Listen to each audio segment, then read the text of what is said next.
This episode of Recording Studio Rockstars is brought to you by Isotope, Native Instruments, Atom Audio, and SAE Institute Nashville. You're hearing my voice right now mixed through Isotope, RX, Ozone, and Neutron on Atom Audio monitors and headphones. Please check out our awesome sponsors using the links in the show notes below, and like and subscribe to our YouTube channel and leave us a comment. It's a great way for you to help support this show. Now get ready to rock. I will tell you, for those that have begun doing it, the demos that I'm getting that are AI generated are better, fully fledged, thought out songs than the songs I was getting previously that were demos. And the reason is that the iPhone demo of them doing their own song, since this person isn't a professional performer, they're just somebody who's dabbling, they can't play or sing as well as the thing they're imagining. So AI bridges the gap to allow them to deliver the thing they're imagining, or at least something they can claim is theirs.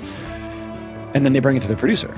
And then I hear it and I go, okay, this is what's cool. I like this strumming pattern. The bass is chugging here. And I make my little producer notes. What do I have to keep? And that's really what I'm thinking. What are the things that are going to get me in trouble? If I change this, I break the whole thing. Strumming pattern, general drum groove. I'll always keep a kick pattern.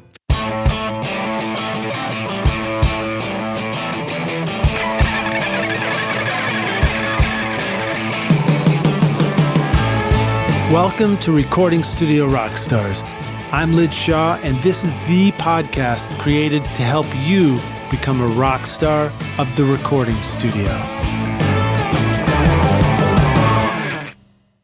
Dreaming of a career in audio or the entertainment business? SAE Institute Nashville, in the heart of Music Row, offers hands-on programs where you'll learn on professional-grade gear with industry pros, learning through real projects, not just lectures. Explore studio production, live sound, audio for film, and a whole lot more. Or take the entertainment business program to learn about contracts, promotion, and more. With diploma, associate, and bachelor's programs, there's a path for you. Book a tour today at nashville.sae.edu or call 615-244-5848.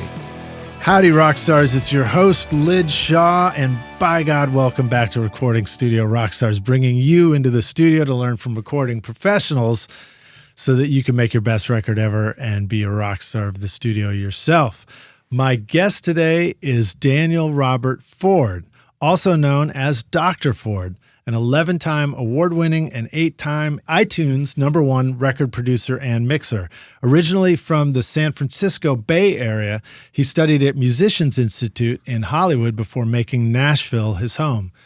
With a passion for country music and working directly with artists, Dr. Ford has built a successful career producing records for clients in Nashville and internationally. Now, with the opening of his second commercial studio, he continues to expand his reach. Outside the studio, he's an avid weightlifter and a purple belt in Jiu-Jitsu at Gracie Barra Franklin. Dr. Ford's also been a guest previously on the podcast, as I mentioned, on episodes RSR136, 218, and 367. You can go hear his backstory. We talked about mixing vocals, mixing templates, all kinds of great stuff. So if you enjoyed this episode, you're going to want to go check those ones out too. Please welcome back to the show, Daniel, a.k.a. Dr. Ford, to Recording Studio Rockstars. Daniel, are you ready to rock finally, dude? Are you ready to rock? We've had to start this thing. Like, this is the third time we've started this podcast. It's okay. You know, technology is such a pain in the butt sometimes. I'll start anytime with you, buddy. It just like kept kicking us out. I don't know what it was. So I restarted. What do you do in the studio when things are acting up? Go to the bathroom. When you restart the computer. Oh, yeah. You just restart everything. You turn everything off and you turn it all back on again. And your modem. That's what they always say. Like, have you powered off your modem? It's the same thing. Right. And there is a scientific reason. It's because the RAM BIOS gets full. And so by powering off for 30 seconds, you're allowing all of that to energy deplete. Was that Sylvester Stallone's second? Was that his follow-up, RAM BIOS? RAM BIOS. No, I think it's like a German heavy metal band. Yeah. RAM BIOS. I could totally be wrong. That could have just been a horse pucky right there. What's that game, Balderdash, where you just like make stuff up? We're doing studio Balderdash. Oh, yeah. I love doing studio Balderdash. I mean, that's what songwriting is, right? That's fair. I mean, let's just jump right into that, man. Songwriting. Balderdash. Balderdash. How much do you find yourself involved in the songwriting process? You know, whether you're crediting as a songwriter or whether you're just jumping in to work with the artists that you're producing. It's a good question. Okay, so it depends on the scope of the contract that's presented to me, and that's very much per client. They're all very different in their needs. So really, if you're talking about the role of a producer, somewhat is a chameleon role, because especially those of us who are owner operators and we do all the audio engineering as well, one-stop shop in it, I think you have to be very careful on changing too many things, right? Because then what ends up happening is people go, that's not my song anymore. And this happens to me still a lot of the times. Like, I think I have 2 projects that are open right now that'll probably go unfinished because for whatever reason, creatively, it just isn't doing the thing. And so you have to be willing to put those down, take the ego hit, and just be like, look, we'll do what's best for the artist. I don't know if that totally went off topic, but songwriting, I say all that to say, when people specifically request me to edit, and that's usually what they're saying, hey, you know, I'm not sure about these lyrics, can you edit them for me? Then I'm songwriting as a lyricist. If they don't have a track and it's someone who's like, hey, I want to have what I consider like a Los Angeles situation where they're top lining. So this would be more prominent in like EDM, pop music, rap music, where the beat is made first and then the vocalist top line to it. Rappers specifically, this is normal, right? Not so much in Nashville. We've kind of developed the one place where songwriters get together and do all of the like heavy lifting beforehand, and then we interpret, right? We take the chord shapes and we interpret them into an arrangement. And so the bummer is that does not make one a songwriter. It makes you an arranger. And so if we're going by the old definitions of how the music standards exist, if you wrote a jazz standard and I want to do a cover of it, I'm an arranger. I'm not a songwriter. So there's no master ownership. Well, that's a lie. You would own the master that you created, but but is it a compulsory license that you'd have to get, which only gives you 10% of the publishing and 0% of the songwriting? I think that's right. Somebody can quote me on that, or can double check me on that in the comments. But that's like TV sync world stuff. So there's not a lot of money in doing those kind of covers and those kind of reinterpretations because all of that money goes back to the estate, and it should be that way, right? I mean, it's like that's your song. So actually, I'd push back on that a little bit. I do know some people that I think have done very well doing cover records and stuff like that. Believe it or not, it was the drummer in my first band up in St. Louis. I reconnected with he and his brother up there, and we stopped by their house and studio to visit. And it was like that's awesome. It was like this amazing sort of palatial estate, and I was like, what are you guys doing? You know, did you have like a real hit song or? And it was like, no, we had lots of songs. And I was like, well, what's that all about? And I guess in their case, it was like just doing instrumental covers. They would do like Christmas album after they would do every seasonal and it just worked. Album, and they just cranked them out in every style they could think of. And well, there you go. Apparently it worked. But. Okay, so if I'm right, and I may not be right, but if I'm right, then the smaller piece of pie at scale is a pretty big pie. Right. Yeah, it's probably exactly what it is. So if that's your cup of tea, rock stars, go for it. Like if you find that niche and you're like, yeah, I love doing this and it's working, there you go. Yeah. Yeah. Yeah, but it's you know, you're absolutely right for the songwriter here too. I've done as a producer, I found myself in many situations where you're jumping in to help work out the lyric ideas or suggesting things. You know, you ask if they want feedback, and when they say yes, you just give it. A lot of times I say to them when I do it, don't give me any songwriting for this, but really the rhyme should be ba-da-da-da-da. And they're always like, oh, yeah, that's easier to sing. Or sometimes in the process of vocal producing, footnote, I'm married to a vocal coach. I've been living with this woman who I adore for 17 years now. Mm-hmm. So she teaches vocals out of the house. We've always had a room for her, which is her office, that is her dedicated teaching studio. Although at times she's had leases and such to teach off site.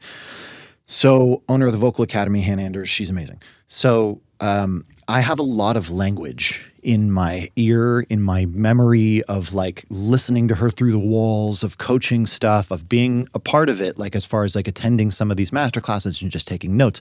A long time ago, I realized if I wanted to be a really good vocal coach, I probably need to be a pretty decent if I wanted to be a really good vocal producer, I probably needed to be a decent vocal coach. Yeah, I started adopting a little. I just started trying to understand that better. Exactly, right? Talking to singers is one of the most difficult parts of vocal producing. And so much so that I've found that I tend to neutralize my personality when I'm on the microphone, on the talk back, and they're on the vocal mic. And I'll even go so much as to tell them, hey, I've been told I'm a little dry. And this is so funny because it's not the person you know. I'm pretty animated. But I'm doing this on purpose. And I want them to find that I'm level and even, like a well-compressed signal. And why is because if I get excited, I mean, that's fun. But my excitement raises their excitement, right? And my upsetness, whatever that disappointment or being like it's not going well, if my energy is negative, that comes through the words, it comes through back into their ears, and the vocalist is the one instrument in the band where the emotional response of the instrument directly affects the intonation of the instrument. Right. Right? So vocalists get tense right here, and it gets all bad. It gets worse. Then there's a feedback loop because they start hearing that they're sounding worse. And then you're like, this isn't working. And they're like, this isn't working. And that little demon in their head is like, see, your mom was right. Right? Vocalists should be laughing right now. And you know what I mean? And they're like, your auntie who tells you it's time to quit and get a real job. Maybe she was right because this feedback loop. So like, just to dig into this point real quick, one of the best things you can do as a vocal producer is to maintain an easy cool that it doesn't matter what happens, we're here to have a good time. And I say that I want you to have fun. I want this to be a fun, easy experience. Now, I'll beat you up if you need me to, and I'll tell you I'm going to do it, right? Hey, let's do 10 takes. Let's just knock out 10 takes. I don't want to say anything. I just want you to just like knock them out because I have a feeling take 8, you're going to do the thing I'm asking you for, but I don't know how to talk about it. Right. So let's just shoot. Yeah. Bang, bang, bang. So like sometimes you got to beat them up, but you don't have to emotionally beat them up. So this kind of carries back to your previous question. Do I beat them up on the songwriting? Only if you're requesting me to. Do I beat you up on your chords? Only if you're requesting me to. There are people who ask for it. There are people who don't ask for it. There are people who need it and don't ask for it. And those are the ones where we usually step in and try and like, hey, suggest whatever. And so one of the ways that I found that you can kind of discreetly do that is to be like, hey, I had some thoughts. Here's what it sounds like. And this is just like whole notes on a piano. And give it to them with the scratch and then give it with the original and be like, do you like one or whatever? And let them hear both ways and they'll make a decision. And if they pick the original, never question it. Just move on. Right. Yeah.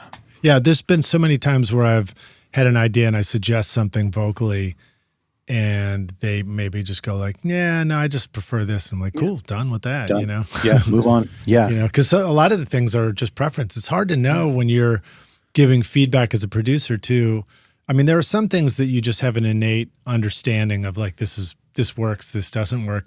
But there's a lot of times where it's like a gut taste and an impression that something's would be better this way or the other way, and you don't always know. So sometimes I just suggest something and then I have to accept like, it might just be my version of what I like, somebody else likes this. And so which one, they should go with whatever they like. And in the human negotiating experience that we do every day, just negotiating life, negotiating buying a coffee, whatever it is, they may be looking to turn down a first idea so that they can have a +1 on you.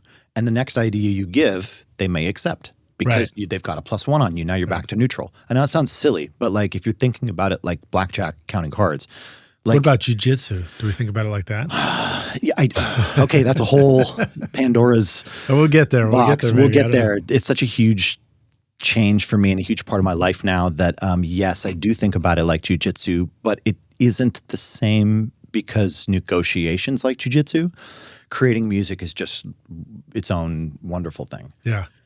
Okay, so you used the word, what was the game? Balderdash? Balderdash. Yeah. So I think of Balderdash as an early part of the creative songwriting process where you're you're just making up words and lines and phrases and throwing things in there and putting in dummy words. Even the Beatles did that on Get Back. In the musical theater world, they call it hubbubbing.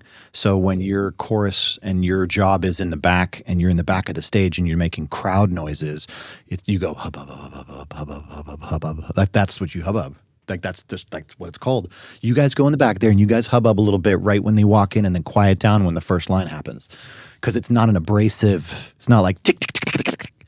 You know what I mean? Isn't that funny? So, just to like impersonate the audience as if there was somebody there. It's balderdash. They're just making up words. That's the theater word that they made. They hubbub. I'm writing down hubbubbing. How do you write hubbubbing? We'll find out. ChatGPT, how to write hubbubbing. Yeah. Well, so then the other part of the question I would throw back at you is, in what part of your process do you think of as balderdashing?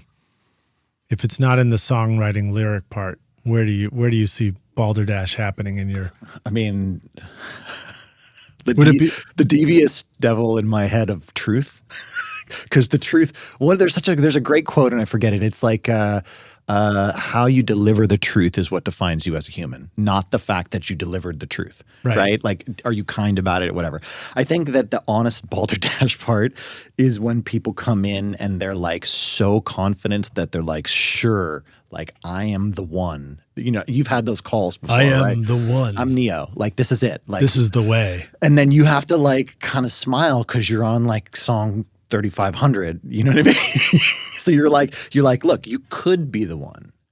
And I think that's the moment where you have to like, man, I'm getting old. Honestly, that's the funny part about this is that I've been at this for a while now. And so my understanding of the probabilities has changed. Right. And I think that also affects how I handle kid glove, walk on eggshells with my artists in the best of ways. Because when the pressure's off, I think that's when people thrive creatively and feel like they're being respected and heard the most. But if you put the pressure on, the pressure to perform, the pressure to fit into the box of Nashville or any pop genre, billboard, whatever thing that you have to do, like label pressure, A&R pressure, if you put that on them as the producer, it's like, yeah, you're doing, quote, what's best for them. But are you doing what's best for them creatively? I don't know. Maybe this, like, okay, I got this one dude, Michael Custer, who I adore. He's a great client of mine, great artist, great friend. He's been with me since the COVID years. Love Michael. He's like become like one of my favorite, like every couple months I get a couple songs from him and and all the guys love it because it's like, yeah, we're doing some Custer tunes. Okay. Love Michael Custer. Michael Custer likes to do prose. Like he just likes it. So he writes this poetry and prose and it's not song lyrics, it's poetry and prose. And then he brings it to me and we talked about it. And I was like, okay, do you want me to like, quote, fix this and make it songy? Or do you just want your poetry and prose to be over country music and you want to like do your thing? And he's like, I just kind of want to try doing my thing. Can it be? That's kind of wild because that's what we do with my guys here is we do something we always call poetry scores, where we're taking poems and then different people are sort of composing them into songs. But we've also done the thing where sometimes the poetry is just over the top of music and we've done variations of that. But it's cool to hear the country version of that. Well, but he's on beat. You know what I mean? He's definitely doing the song, but when he writes it, it's not conceptualized as a song. It's like, this is the stanzas of poems and they make sense if you read them. Because he's talking about his life or his wife or whatever. I guess there's a old American folkness about it that's less formatted. It's just like more the open. bard, the 12 verses. Groups of 6, which are so interesting, which take me down another rabbit hole. That's the AI flag, and we'll talk about that later. But bar counts are changing in modern music, and it's halfway due to AI. Well, we talked about that in a second. Bar counts are changing. So like people who, the norm is cycles of 4, right? 8-bar chorus, 16-bar verse, right? That's the norm. So like when we start changing the norm, things colloquially get known as like, okay, verse 2 should be half as long. Let's get to the chorus faster. We call that the Nash half, right? That's like a colloquialism. It's called the Nash half. I've never heard the Nash half, so I'm learning new colloquialisms. I can't even say colloquialism. Colloquialism. I can spell it. Collokquialism. Colloquialism. That's a YouTube short right there. I am not a spelling bee champion. Okay. That was pretty slurred at the end. So yeah, that's a Music Row term. They call it the Nash half. And basically, if you had like a 16-bar verse, then the second verse is only 8 bars. Now, I always laugh because what ends up happening in the studio in real practical terms is that you're out of ideas because you wrote the first verse, you wrote the first pre-chorus, you copy-paste the pre-chorus to the second one, you write the chorus, or maybe you had the chorus idea and you backfilled the verse, and now you're like, oh, we need verse 2. Right. Okay. And then you get halfway through and you're like, you know what? Let's just make a Nash half. Yeah. Like that's enough ideas. Like we did it. Okay. And then the best part is then you're like a bridge. And the bridge keeps getting shorter and shorter. And now you have like half of a Nash half bridges. So there's like a 4-bar bridge. I've seen 2-bar bridges. They're like, get to the point. So that's interesting because I brought this up. Maybe it was Rick Beato that I heard it on or something, but this was this idea of the loss of the bridge in music, and in new music and certainly young people's music, and new music is young people's music. That is usually, true. right? But you're seeing the bridge still exists in country, but it's sort of like disappearing. Yeah, but it's everything's radio format, right? Everything the labels suggest is to make it shorter. So anything you're going to get from that side is about formatting. And then the new ethos is if it's under 3 minutes, they'll just play it again. If you want to hear more, they'll just play it again. Like that's what's happening, right? And it's true. I watched TikTok videos multiple times because I thought it was cute or whatever, right? Like I'll watch it a couple times and I'm like, you know what? I want to reward that creator a few views, and I'll leave it going if I like somebody while I'm cooking because I want to give views to people. So like I get it. It's just not just because your hands are dirty and you can't really reach for the phone right yet. That's too. That's what I do. Yeah, and I have a dog like pawing me. I always wondered like why reels and things they just repeat. They just play again and they play again. I guess sometimes you want it, but other times you're like, come on, dude, just go to the next one. Oh yeah, going to the next one would be interesting. I think that's just a preference. I don't know. Oh, you think so? Yeah. Well, no, they probably want to keep you because they go to the ads. But yeah, fascinating. The world is changing so fast, and it's really interesting to watch if you can zoom out and be a spectator of the universe. It's really interesting. What a time. What are you seeing in terms of where music is meant to live when you're recording something? Are you do you feel like you came from an idea of loving a whole complete song, and songs are thought more of in sort of soundbite fashion for social media and TikTok clips and things like that? Like what's that song? If I was to put on, I don't even know if I see him so much more now, but earlier there was some song that was like no, and it would like be that was on every video. Oh, and you're like, oh, that was the trending audio. Yeah, it seems so perfect for those, Yeah. And I have no idea what song that is or where it came from, but it just became this sound bite. So there's one of those videos, and it was this young kid, I think from like Arizona or New Mexico, who did it, and it's like a pretty famous song, and I can't bring the song to memory right now, but they brought him up to perform for something and it was pretty bad. And they realized, they were like, oh, it doesn't always equate, like a meme song fame because it's super cool, it doesn't always equate to a live performance. Right. And I think that's an interesting kind of learning. But at the same time, if that was dude's like first gig and you took him from bedroom to the big stage, like no wonder you get what you paid for. Like let this person have a time to shine. Get him on stage. Let's work out the kinks. And again, this is all I do is work with artists, but it's like it takes a long time for artists to really get their sound. And everyone's like, well, I'm going to build my sound. It's like, you don't even know what your sound is. And you won't know for years because the fans haven't told you what they like yet. You know what I mean? The key fans that respond to stuff and you get that interaction, like that's the stuff that builds your sound as an artist. Oh, this works. This doesn't work.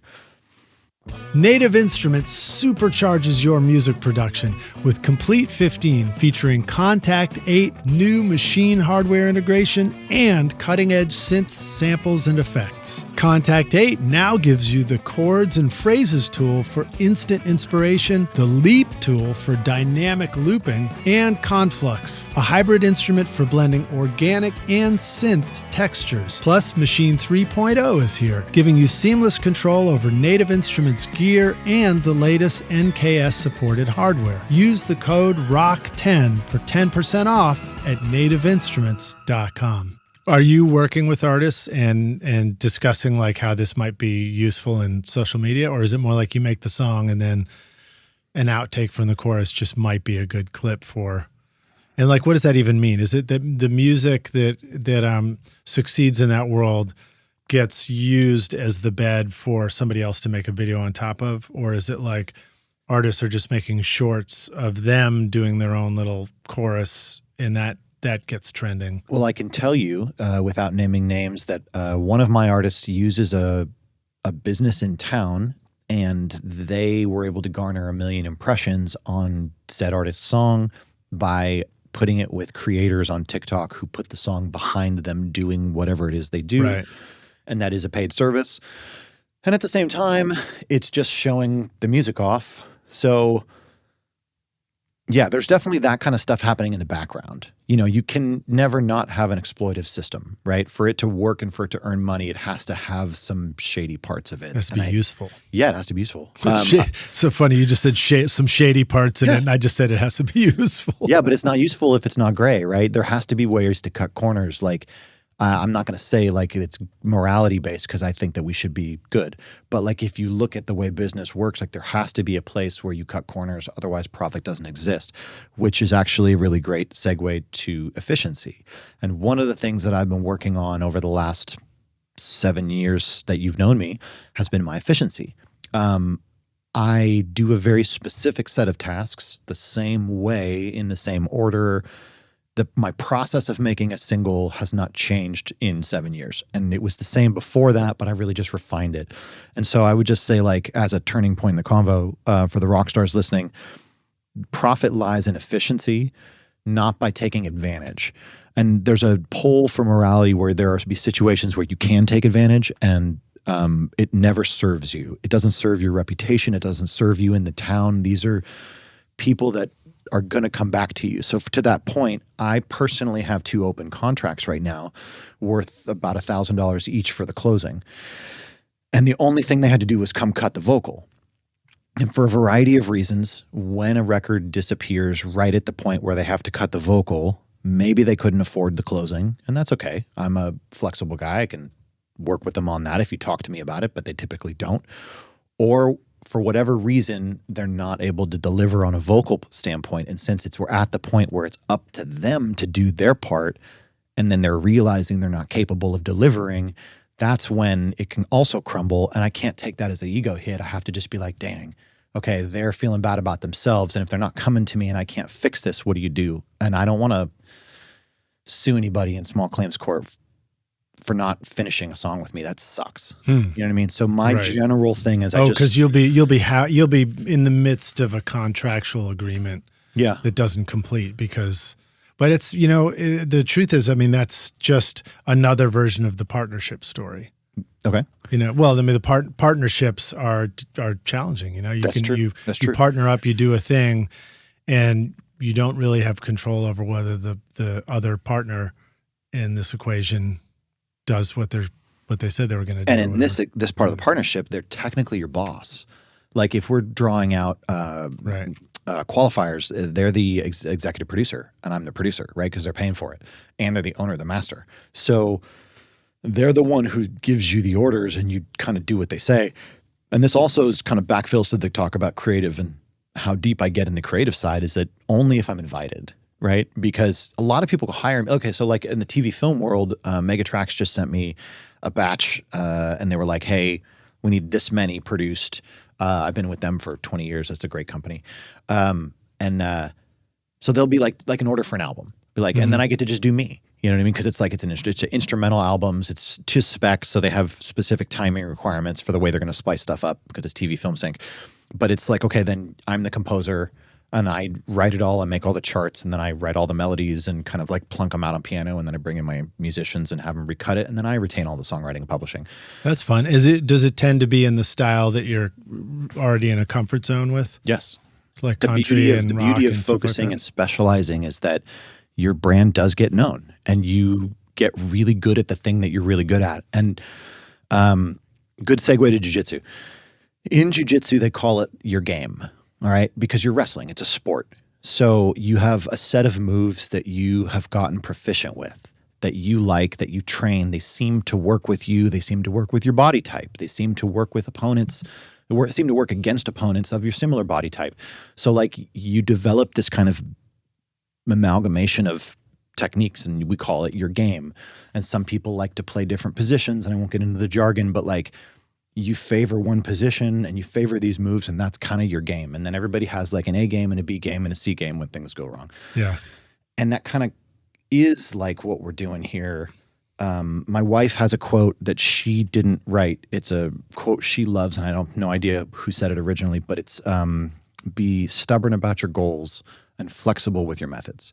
And I really like that quote. She always really liked it too. But it's like, my goal is to be a producer and make country music or whatever it is. My country music was never even my goal. I just loved it, right? And then along the way, you get the least amount of resistance, and then you get the most amount of acceptance. So you're originally from Bay Area, San Francisco, right? And were you growing up listening to country music and digging it even at that point? I was, yeah. Like older or newer country? 90s country. 90s country. So I was born in 1980. So I grew up with two older sisters, Rachel and Jessica, who are 7 and 9 years older, depending on when you ask in the year.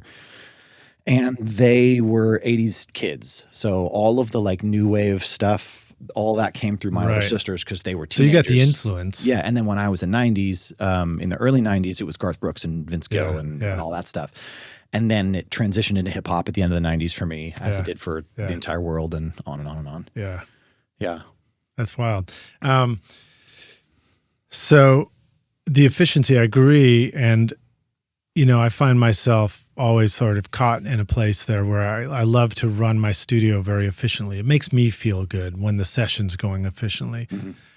And I know that I can be very productive, and I know that I can do a better job of making clients that I work with leave happy because they felt like they were productive, But there are times where I have to realize that, okay, Liz, it's like you said, it's the flexibility.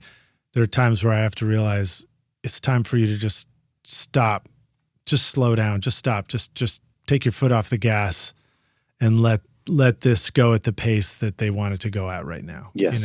Yes. It's like that balance of those two things. I have a lot of training in sales, and that's from my time as real estate before I went into music school way back when.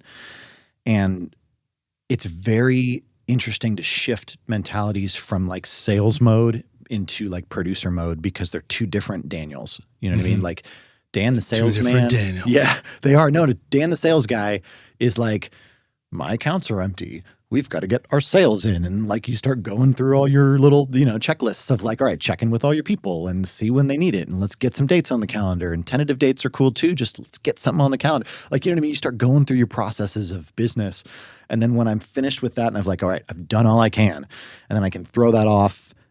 That shifts gears. Now I can say, at least I can make an exhale and I can say, I've done all I can. Now I can be creative. I'm not like, that may sound trivial, but it helps me to wear different hats for like a different moment. And this is all just in my head, obviously. Yeah. But then you can shift gears because you can say, no, I just did like 4 hours of sales. I'm good for the second, whatever. I got a bunch of new business on. Efficiency is such an interesting topic because it's a bit ambiguous. How do we become more efficient? And I'll take it again back to jiu-jitsu, is that how do we teach new techniques? Is that we begin with showing you the technique multiple times. Then typically for the kids class, we ask questions and we say, well, what was the first step? And on and on and on. And we make them answer it until you believe that the kids have enough of an understanding that they can go try it. Then they go try it, and it's a total cluster, right? Right. You say cluster fun, right? And by the way, love the kids. And I love the 4 to 7 year old jiu-jitsu kids are my favorite age group because they're like little Pez dispenser bobbleheads walking around, like knocking each other in the head, and they laugh, and it's so fun. I teach kids jiu-jitsu, coach kids jiu-jitsu. And so they drill the technique, then you bring them back in, and then you teach them more stuff. But generally speaking, so it's show it, questions, drill it, and then elevate it. And so from there, you say, now that you've learned the technique, what's next? Okay, what's the next thing you're going to go to from here? And then you get the transitions working. Once you've got the technique and the transitions, then we do pressure testing. So in jiu-jitsu, they call them live rounds.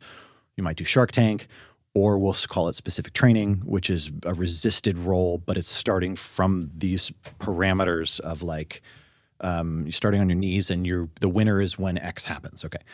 So one could consider that it's the same as a session. I'm building a song is broken apart into the rhythm section and the leads, right? So like the first thing you're going to do is you're going to go through all your Pro Tools session and make your markers and get your chart, and you're going to look at your arrangement and decide your instruments. You're going to do all the pre-production stuff. The next thing you're going to do is you're going to start your tracking. And I'm going to just talk as if you do tracking the way I do tracking, which is more Los Angeles than Nashville. Nashville used to be Bandit once.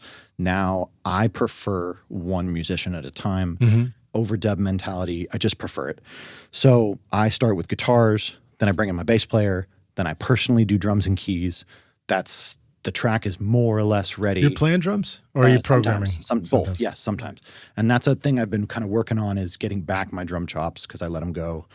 So the drum kit is set up in my new studio, and I will be soon purchasing all of the rig to mic it all up, and then we'll be doing that.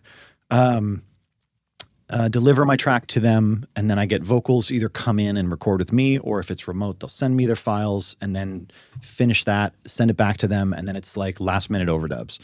And what I found is that anything that exists in the auxiliary folder, like banjo, fiddle, mandolin, pedal steel, dobro, harmonica, that kind of stuff, background singers, it's sort of like it's not the core punk band, right?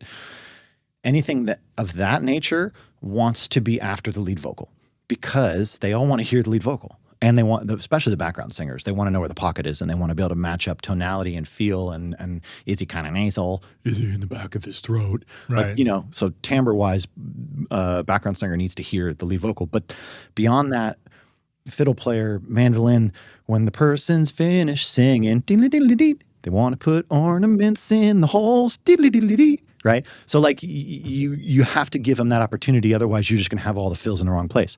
So oftentimes too, I'll send it back to my lead guitar player, Chris Condon, shout out Chris Condon, and be like, hey, can you give me some diddly-doos or noodles or whatever you want to call them now that the track is finished? Like some diddly-doos. Some diddly-doos. That's the Jack Black or Wayne's World. Little balderdash. Yeah. And then there's last-minute overdubs. And I think last-minute overdubs are necessary. Last-minute overdubs are commonplace. And the more records you do, the more you realize that like mix recalls and last-minute overdubs are not a sign that you screwed up. You didn't do anything wrong. You're not the worst producer in the world. Stab yourself in the heart. I can't believe they don't like the hi-hat. It's fine. Exhale, bro. Just fix it. Just fix it. I had this recall.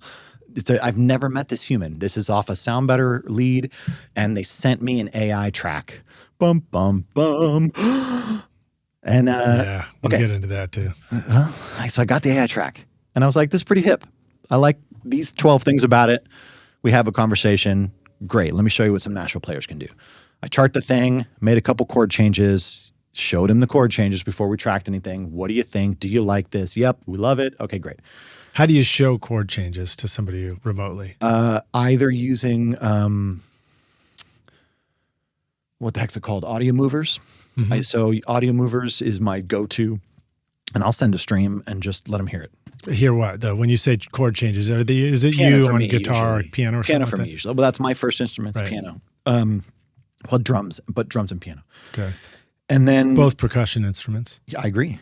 Well, and I went to piano because I was a drummer, and I was like, I need to be able to compose. I need to learn the piano roll, whatever, for what we want to do. versus switching. I can strum a guitar, but when people ask me if I play a guitar, I typically say I can strum a guitar, but a campfire is really— I was just trying to picture if you sent an email with some chord charts in it, and you just looking at it and going, that sounds great. Yeah. No, I play as dumb as possible on this stuff because I want it to be painfully obvious so that there's no mistakes of what we're doing. Right. I don't want anybody to ever be like, oh, I thought you meant something else. No. This is what we meant. And the reason behind that is it recuts charge. So efficiency is also about not making any mistakes, because if it's my mistake, I got to fix it. Right. And if it's your mistake, you're paying for the studio time. Right. And that's not to be a jerk about it. We talk about these things. So like my one song package is all inclusive, right? It had line items. Both my guitar and bass players, Chris and Caleb, are included in my package. They're prepaid.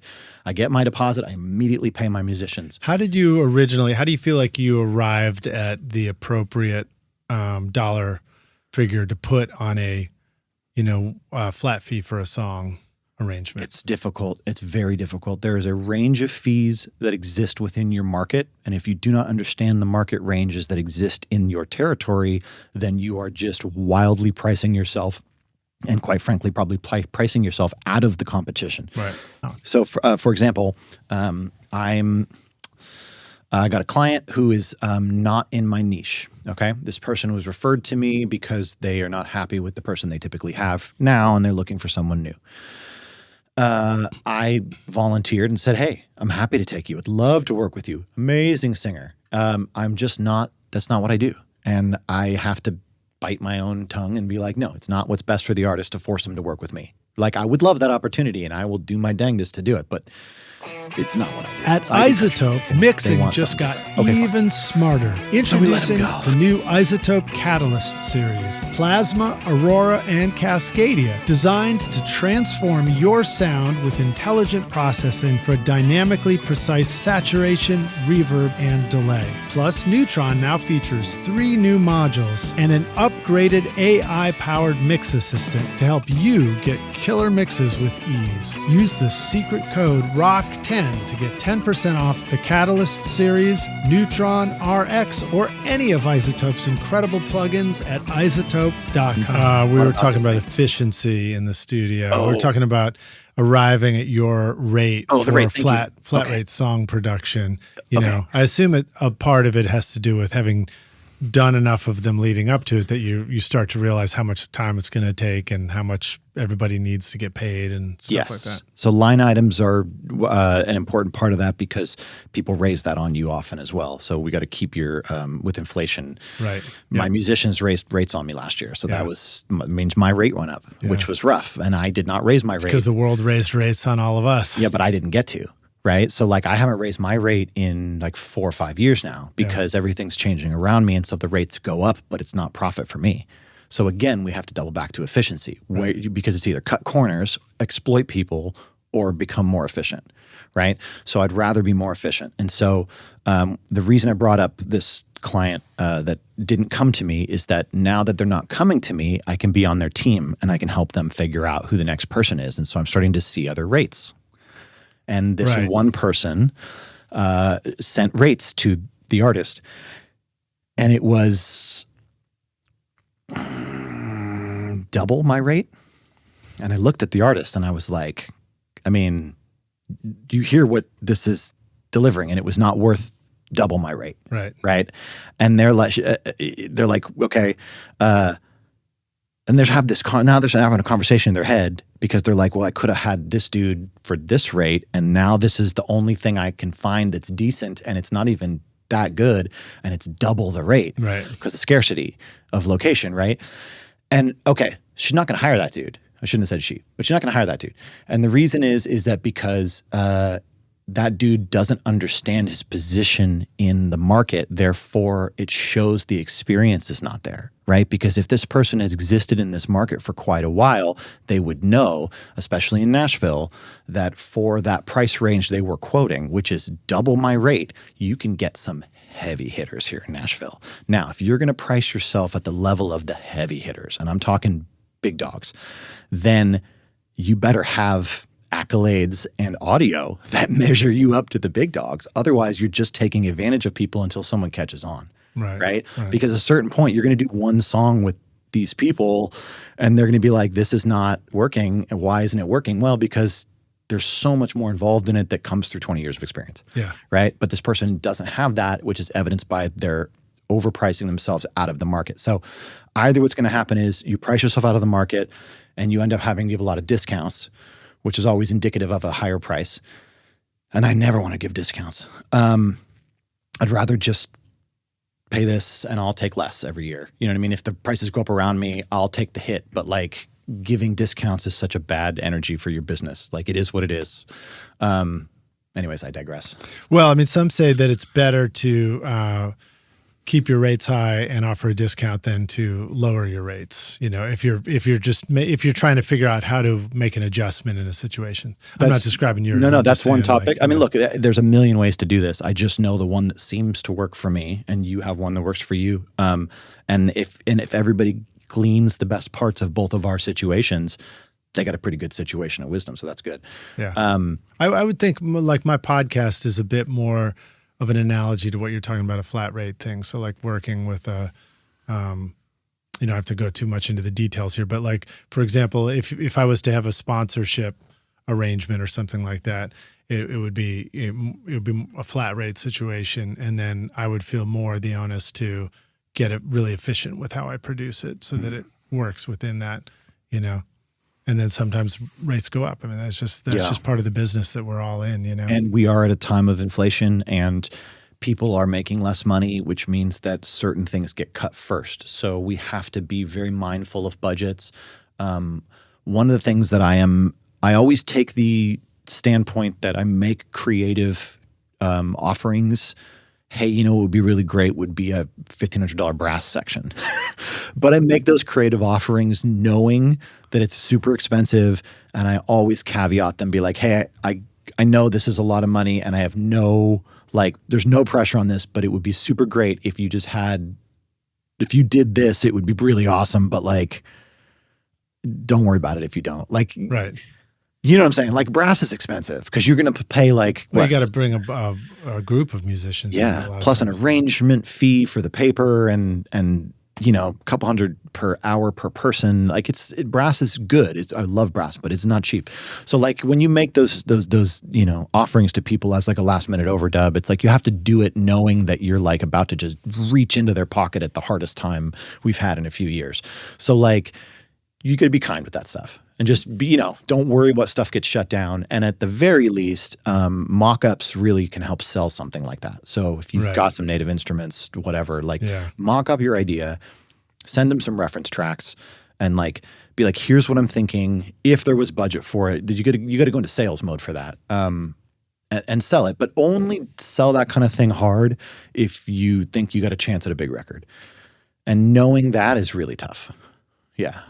You mean like if you're working with a client, the record will do well, or if the big record means after they do the one song, they're going to want to do a full record worth of them? And I think either of those scenario works. Yeah. I mean, if it's a question of winning the client for like an album, then yeah, you got to pull out all the stops. I'm thinking more about like if the record has some money behind it, like if they're going to put a marketing push behind it, if you know, because there comes a point where it's like if the song's going to sit on a shelf, then like convincing them to spend $1,500 on brass, it's like, does it matter?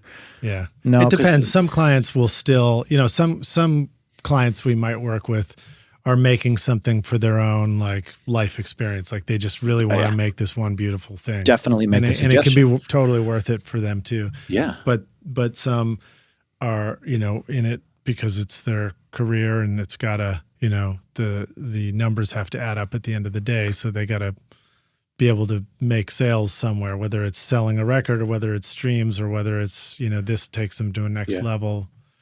And it's so hard because making money from streams, now we understand it pretty well at this point, and it is a very long tail, and it definitely has a scale factor in it. Like you were talking about your guy with the covers earlier. Like you really do have to have a high volume of songs that are still getting streamed after their relevancy is stopped, after the initial release phase is stopped, or you have to be that person that's earning enough of the returns from like TikTok or whatever that you can justify new content over and over and over and over again. it's interesting. The TikTok conversation is really interesting because, it's here, it's gone, it's here, it's gone. But there will be the next thing. I wonder if when you talk about like restreaming it down the line and stuff, I wonder if for some reason this popped into my head, this idea of making things that sound dated. People talk about wanting to avoid that sometimes in production, like the big snare in the 80s. That's obviously like a thing. But when something has a life or comes back around again, a lot of times it comes back around again because it has that sound of that time or whatever. I think it's the 80-20 rule. Idea. You know what I mean? Like you can 20% get creative and do things that would, quote, be dated, and it's cool because it's surrounded by the 80% that is working and makes sense. And then you're a little different. But if you go all in and expect it to survive, it can't because it doesn't have the sonic through that everything else on the playlist has, right? We haven't gotten an ADAT plugin yet, have we? No, but I know there's people are making plugins of like digital tape machines and things like that. I bet you there's one like Acoustica or something. Yeah. The sound, bring back the sound of the 90s. No, they've got some really good drum stuff though, drum machine stuff that has that sound. Oh yeah, well drum machines, that's a signature instrument. Yes. I'm thinking about like that, the funny the tools that we've used in the studio that impart a quality onto the sound. I love a good like timbre changer. I mean, a part of that is so fascinating is like guitar pedals, right? And we talk about sound design, and it's like there's so much sound design at the guitar pedal level. There's so many guitar pedals, right? Of like you can sit there, and what's funny is that like a young guitar producer who's not the guitarist, right? But you're sitting there and you're the audio engineer and you're hitting a young me. Might have made comments about thinner guitar tones or stuff that was too boxy, or maybe like the fuzz was doing a weird resonance or something. But the older me tends to embrace those tones more and be like, they're more interesting. I mean, I'm still going to add a max bass, or I'm still do whatever. I'm still going to EQ them, but like not forcing the guitar player to like, I don't know, undo stuff because I'm saying it's band limited or whatever, right? And it's such a weird thing, but like sometimes, for example, you get a guitar solo with like a really thin tone and it soars above the track, and you're like, it's a good thing I didn't force him to make that fat. You know what I mean? Right, I don't have to mix it. I don't have to do anything to it. It's just flying above the track, right? Yeah.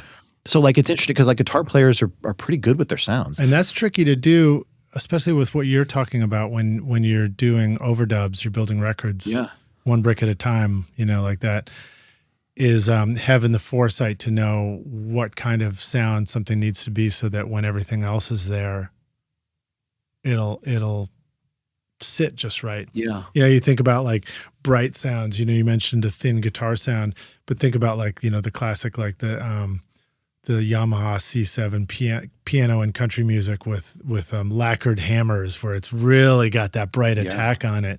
It's because of doing enough records that people knew that that's what you were going to need, or at the end of this process. The blue sparkle Rhodes in was it Sunset Sound or whatever, that the famous blue sparkle Rhodes that they put the thumbtacks on the hammers, and it's a Rhodes. Yeah, it's the reason why it's like the Rhodes they used on everything. It's in the Keyscape. They sampled it for Keyscape, and it's the reason it sounds like that and doesn't sound like any other Rhodes is because there's thumbtacks on the bottom of the hammers, the felt hammers. They put so when it hits the string, it's this like bell tone. Fascinating. Yeah, just like attack piano. There you go. Yeah. It's fun when you start discovering that stuff. I remember, you don't want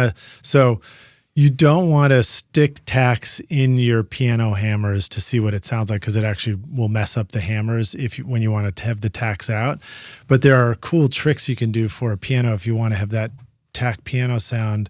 I don't know about on a grand, but on an upright, like Brad Jones, who was my mentor over at Alex the Great Recording, he built something. So it was like a metal rod that went across the upright, and then it had little leather strips that hung down with a tack in between them. And then they went down between the hammer and the string. Interesting. So you could raise and lower it in and out to get that tack piano sound when you wanted it. And I think somebody's probably making like things that will, a lever you can switch, like that's cool to adapt it to a attack piano. But it's such a cool sound. Yeah. When it works, it works. Yeah. Yeah. And in country music, you have an opportunity for interesting piano textures because of honky tonk and kind of that like out of tune Western piano, like which is basically just modulated anyways. But like really kind of gitchy sounding stuff works well with the country bass, like doom ticka doom ticka doom ticka doom. Yeah. Like it's real kind of banjo-y and fun. Anyways. Yeah, I think of tic-tac bass is what they call it, where like you double the guitar on top of it even. Yeah. Sometimes you do that. And I saw a band, what are they called? 12 Against Nature. I just saw them play, and they did a Steely Dan cover. And actually, funny enough, if you're listening to this, shout out to Doug Sarrett, who was there, who was mixing it. It sounded really great in there. And I ran into Carl Tatz there too, who designed my studio. Love Carl. Nice to see friends out. I have his subwoofer. But I noticed on one of those tunes, the bass player and the guitarist, who was playing with a little bit of a gritty guitar tone, were doubling the same line. And it sounded so cool. It was, I forgot what the song was, but it sounded like, it was like, oh man, that's a great sound. Yeah. That happens in rock and roll. I mean, the Ramones all play the same, they're playing the same, it's the same parts. But what's his name from Bakersfield? And I always it slips my mind, but he's like the one country guy from Bakersfield, California. And they really did a lot of that. God, why can I do You just keep going. I'll anyways, he's like the guy from Bakersfield. There's only one. I mean, there's more, but like historically, and I can't think of his name. Buck Owens? Buck Owens. There you go. And they did a lot of yeah. It's all very rodeo, but it's fun. People don't understand that a lot about California is that a lot of it's farmland. And when I grew up, we were going to the Cow Palace. That's where we like saw the bands, and it was rodeos when it wasn't bands. The Cow Palace. The Cow Palace in Oakland. I'm telling you, like now things have changed. Now, obviously it's not that. That's probably Cow Palace Apartments now. Yeah. But it was. I've seen a lot of bands at the Cow Palace and rodeos. Well, I remember going out to go visit family friends late 80s when I was on college, or mid 80s actually. I was on a high school, spring break trip or something like that. I went with a buddy of mine, and we were staying with an artist there who had a son who was similar to our age. And he was way into Waylon Jennings and the Outlaws. And I was like, what's this? I was from up north. I didn't know anything about country music at that point. But it's interesting to hear you say that too, because it's like, the influence was strong out there. Yeah. And it's very regional. Like when we're producing stuff, and I'm specifically, I start all my sessions with Chris Connon on guitar. I have for like 5 years now. I mean, I swear we've done 1,000 songs together. And so I'm starting with him, and then, my job is to interpret, and then his job is to reinterpret.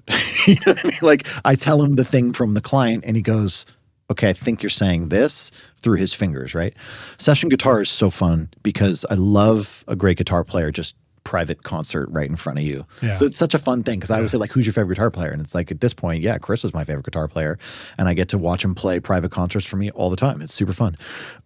So I like live through his fingers, or what's that? It's a V word, I forget. Anyways. Vicariously. There you go. Vicariously through his fingers. Because I never took the time to get my chops together.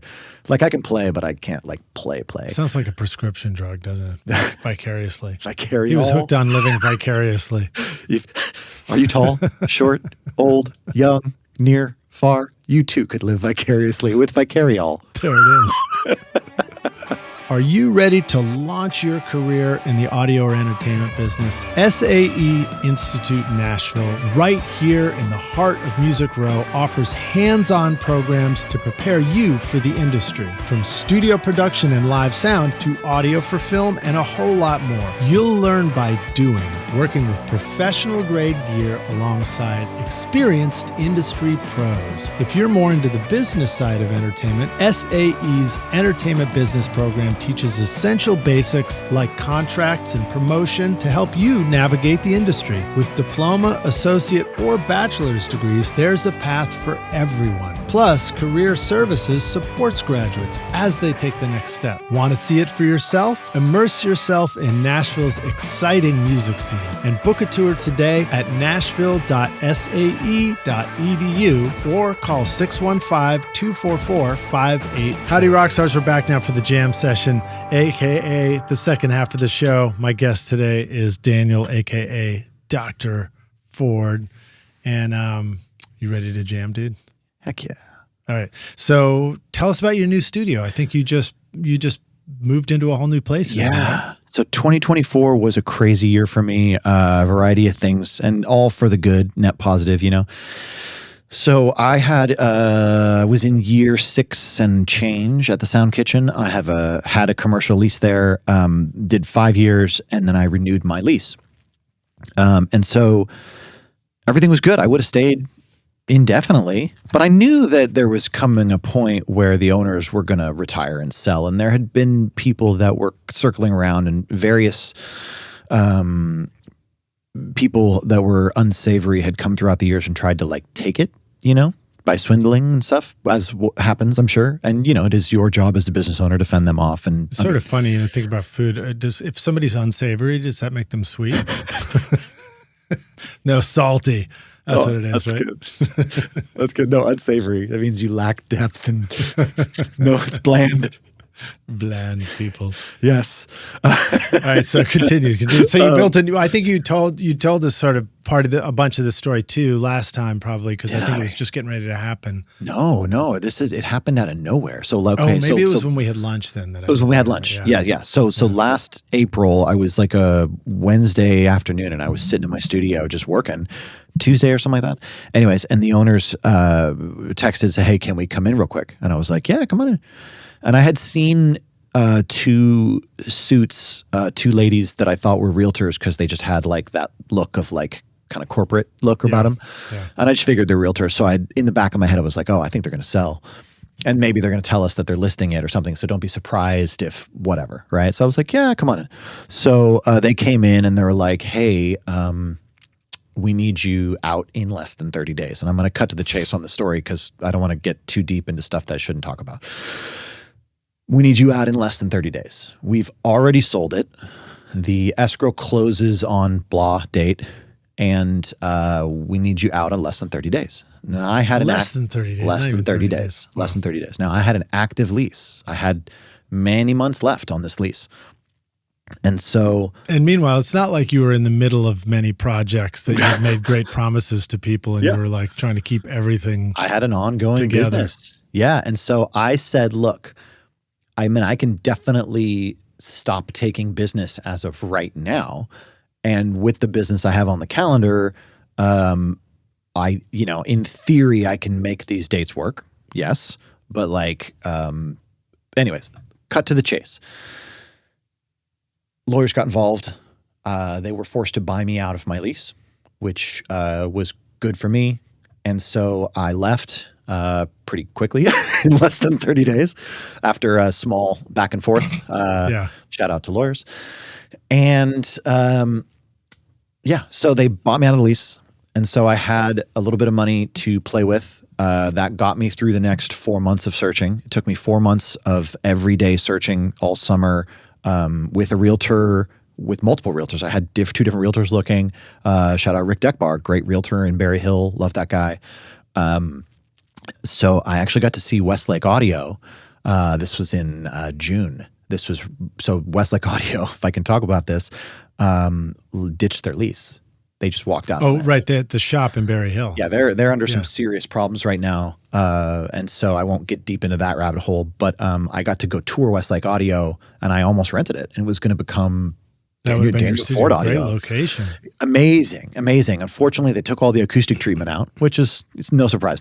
But the landlords wanted like $5,000 for the whole building, and I wasn't going to use all the offices and one of the showrooms, and I wasn't going to pay $4,000 for myself to have a studio location. That's way too much money. Right. So I had to let that go. But good luck to them. I hope that all works out well. And good luck to the Westlake Audio's guys. They're going to need it. It's a problem. Yeah. So finally, end of July, I find this place, which is in Berry Hill, and I walked into this studio, and it was the exact same price as what I had been paying at Sound Kitchen, which was like, okay, that's crazy. I was expecting to pay more. And in the end, I have had to pay more because I now pay for all my own electricity, water, and other incidentals, internet and all that. Insurance went up and all that. So I did end up having to pay more money every month, but it was in the incidentals, not in the rent. But I found this place. So I walk in and it's completely empty, except there's this very clearly someone spent a good amount of money making a control room. And you can tell it's a control room because it's oriented in such a fashion that there is a floated cloud with like lights in it, and it's angled. Right. So you can tell, you're like, oh yeah, the console was here and there's the stuff on the wall, and like you can see it. And so as we're in there, they're like, this would be your new control room. And I said, well, if I can be honest with you, I'd much rather have this as my vocal booth. And they were like, well, you have the best vocal booth in town.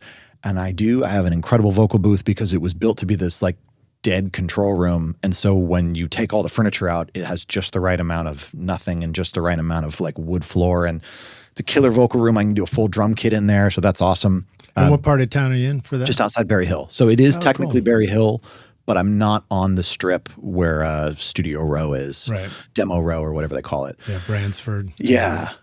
East Iris and all that. Man, I got to meet so many great studio people this summer and hang out. Brad Paisley's producer, Luke, and he was amazing. I almost got a place in his, but like Brett Boyette's the tenant there. And I was like, I want Brett to have his stuff. Brett's a great guy. Yeah. Anyway, it's a crazy search. So I finally found this in July. I had to wait till August for, so you put the vocal booth in what used to be the control room. Yeah, because it was done. And It was already treated. Where'd you put the control room? So I brought in Music City Acoustics. That's what I was looking for their name. Right. So actually, let me pause. So Jared Stansel, the owner, old owner of Pro Audio LA, I think he still is a silent owner. I'm not entirely sure the business side of that. But Jared Stansel, Pro Audio LA, now he runs Valley Acoustics, and he builds studios full-time and does custom studio installs. Jared's an amazing guy, great friend. He's built a ton of studios here in town. Shy Carter's multiple rooms for Shy Carter. And anyways, Jared Stansel. And so he came out, he's an old friend, and we'd always talked when I was in Los Angeles, a bit like, man, I want you to build my studio one day. And it's just so funny how that stuff comes around, because you say these things, you're like, one day I'm going to be awesome, and I'm going to have all this money, and you're going to come, and you're going to build my studio, and you like have a drink, and that's like my bro. You know what I mean? While he's building his business, and he starts building his studios and all that stuff, and you like talk about it. And then one day you're like, whoa, I have to build a studio. I didn't think this was going to happen until this morning. And then you're like, I guess I got to call my bro. And so I called Jared and I flew him out, and I gave him a pretty decent paycheck. He gave me the bro rate. I mean, I still paid a pretty penny for him, but not as much as I would if we were strangers. And he stayed with me a little bit, and then he got his own place. And so he did the layout, and then Music City Acoustics just did his design. And I used all my old gear. So I owned all the equipment. So really it was just putting in gobos as like partisan walls. Mm-hmm. And then we developed an acoustic lens basically, and then clouded the whole thing, and then did a ton of these kind of panels on the walls. And then, I took like a 4-second reverb down to like a 0.2. Wow. And then in the pocket, it's nice and tight in the pocket. And then you can kind of hear some reverb tails, the clap tails like behind you a little bit. But when you're mixing, it's nothing that you pay attention to because there's fresh audio coming at you. Right. And then the vocal booth is surprisingly quiet, which is crazy because when I'm sitting in the control room spot, I can hear like beep, beep, beep of like cars and like city stuff outside, but it doesn't get in the vocal booth. That's great because the vocal booth is built so well with double walls and everything. Yeah. And it's a secondary insulation or secondary insular cell, I guess, if that's the right way to say it. I might sound like an idiot there, but if you think about the way sound travels, that beep comes in through the door, it comes in through the walls, it gets into the control room, bounces around, it's going to hit the door to the booth, and it's going to kind of just go dead. Right. It's not going to go through the walls of the building, bounce around in the main chamber, and then go through the wall into the your vocal control room is the airlock between the vocal booth and the outside. So you're actually really surprised. You're sitting there and you're like, man, when I first started recording vocals there, this is like October, November, when I was really kind of getting used to it. I was paranoid. And then I went in and I was listening back and you can't hear anything. Now, I do get some sub rumble from the freeway. So I just have to make sure I got an 80 hertz high pass at the mic or mic pre or whatever. And I've been playing with positioning, like which one sounds the best and all that. So yeah, the new studio was crazy. 4 months of no income. I think I like drained like a $20,000 bank account just living and just keeping everything going, and the car payments and the mortgage and the groceries and, you know, all those clients that got pushed. And then, you know, the cost of a new studio was about $40,000 to set it all up with the lease and all that. So it was expensive, and I'm not 100% treated in there. It's, you know, tiles. I mean, it's well done, but it's not like I like dropped $1 million, and it was very expensive, but thank God they bought me out of that lease, and I had a reason, or I had the ability to go forward, and I had the funds because of that. So these things work out, and I want to say thank you to them for that. That's great. It's great that you found the solution for it. And, you know, Berry Hill's a great location. Yeah. So you may find out, you know, in hindsight that it's such a better spot to be than half my commute. And that's not to say I didn't love it, but I got a half an hour of my life back every day, which is crazy. And the gas and everything, it's so much faster to get to the studio. But Berry Hill's a great place. And the new place is bigger, and I'm by myself in a building. So I can do more. I feel more autonomy. No one's getting in my stuff. You know, it's really cool. Forced upgrades are crazy. When you when the world forces you to evolve, it's painful. Yeah. But those are often the best. What are some other things that you have found yourself saying, okay, this time when I redo the studio, I'm going to do it a little better this way or that way? Good question.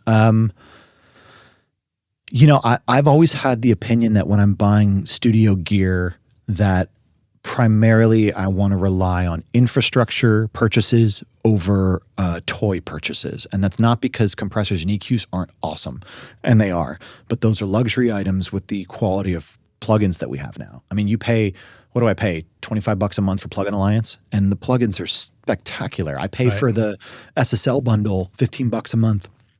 I get all of Slate and all of SSL. Those SSL plugins are awesome. Huge upgrade that they've made in the last decade. The SSL plugins weren't originally great, and then they were awesome. Like, they're really good now. So yeah, there's so much stuff you can get now that you don't need waves, and you also don't need so much outboard. I mean, you need your tracking stuff, but you don't need that anymore. So like, there's a lot of options for it. I mean, it's amazing. If you could start right now, you just buy the plugin subscription for $25 a month, and you're off to the races. I mean, but if you're starting, you don't know what to do with all those plugins. That's fine, but you have them, right? You get 10 good ones that you get mastered at, and you move forward. Yeah. So really, I haven't been purchasing a lot of studio equipment because everything I purchase tends to be like DA converters, or I need new stands, or I'm going to start buying drum mics and get the drum mics set up. I'm also going to start setting up an area for podcasting because I have the space, but I don't necessarily have a podcast. So I just want to start with like piping an area with cable and like getting the infrastructure there, so that maybe a client wants to do an interview while they're here doing a record, or maybe they want to do a photo shoot and I've got the backdrop. So like, I'm thinking about like ways I can like kind of add value to my service providing so that my clients are getting more out of it, which goes back to kind of something I think you mentioned earlier, which is when you're producing, are you also thinking about vertical video usage for TikTok or Instagram or whatever? And I think the answer is no when you're making the song, but yes, while you have them in the studio, you should do something. And so make video while they're in the studio. Yeah, like, I know it's a tough thing to do. We get the requests all the time from our label, Go Hill Records. Megan's always like, you guys, we need like, extra footage from the studio. Yeah. And the challenge is I'm like maxed out. Same thing for doing social media, even when I'm producing and mixing and stuff. I feel like I'm like tapped out just doing my job. And I don't think about it. And I'm like, oh, I got to think about setting up the video stuff too. So I think one of the solutions is to get clever with like, what's a simple camera that I could just mount and it's always set up for, it's on the instruments. It can always be used. Yeah.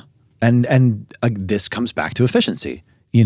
It's not about that we want to or we don't want to. I'm good at it. I'm not good at it. We have to do it. Certain things have to get done. So they should be routine. How do you train a puppy to go outside and go to the bathroom? You take them outside first thing in the morning, every morning, and last thing before bed, every night, because routines matter. Yeah. And so it's the same thing. Like if we make it part of our studio routines that I show up, I make a social media post, I get to work. Or for me, I'm trying to get back into drumming. So I show up at the studio, I drum for 10 minutes, just doing rudiments and whatever, clickety-clack, and then I go back to work. I'm getting ready to do a big music weekend coming up. And so like I have to like remember that you need to pick up that guitar and play a little bit every day. Just a little bit. Just even because what happens is like I might think like, oh, I'm going to block out this time to actually work on the music. But if the time comes and I haven't already like got my guitar chops back, I can't actually do anything effectively. Well, this is a good segue to the exercise convo because doing things is such an important thing. I want to autopilot my exercise. I want to autopilot my nutrition. I want my brain doing creative. You know what I mean? I want to produce records. I want to love my wife. I want to hang out with my friends. I want to be in this world enjoying the fruits of the labors that we do every day. Although some people just prefer to be in the studio, which I respect too. But I do want to get out of the studio. And so for me, what really helps is just this kind of understanding that there are things that I do. It's not who I am, but who I am does these things. And one of the things I do is I go to the gym at 7:30 in the morning, Tuesdays and Thursday. I know it's not that early, but it's early for me. It's pretty early. No, that's early. I used to be at 4 a.m. go to bed because I was playing video games all night, and I don't do that anymore. Now I'm up at 7:30 in the morning. Yeah. Well, I'll tell you, here's the secret. Get a hunting dog and you'll never sleep again. I haven't slept past 6 a.m. since I got Hank, and I love him to death. But at 5:45 on the nose, literally on the nose, I get a nose, and he's all... He's ready to get up and go out. Yeah, he's got to go potty. He's got to drink of water. And I'm okay. So I'm a morning person now. So 7:30 in the morning, Tuesday, Thursdays, I'm lifting. I have a trainer. I've been 2 years with a trainer specifically because I wanted to maximize this. It's not to say that you can't do it without a trainer, but for me, I needed someone to show me. I think it's great. I've never had a trainer, but I've done a couple of sessions with somebody, and I know. And I've done other versions of trainer, where you're working with somebody who's a mentor. I like giant, like He-Man, WWE looking dudes training me. Like if they're like, you have wimpy. Oh yeah, lift that. I want like my big brother, little brother fantasies. Like, that's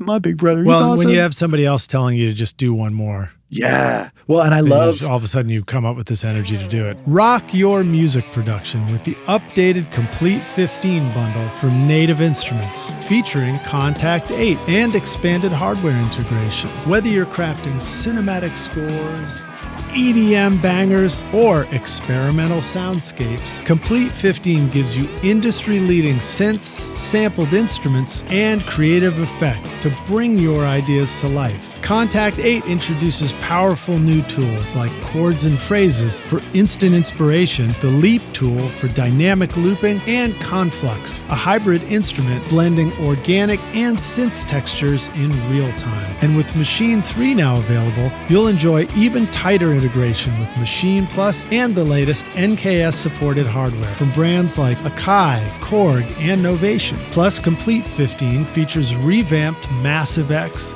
Guitar Rig 7 Pro, and Isotope 11, helping you shape, mix, and master with ease. Use the code ROCK10 for 10% off at nativeinstruments.com. Plus, you can, when it comes to lifting weights, and we've talked about, I love to talk about health on this on the podcast because it's a big part of my life. I think, it's relevant to this show because it's like, if you love making records, well, then how do you get to, maybe you want to do it for a long time in your life.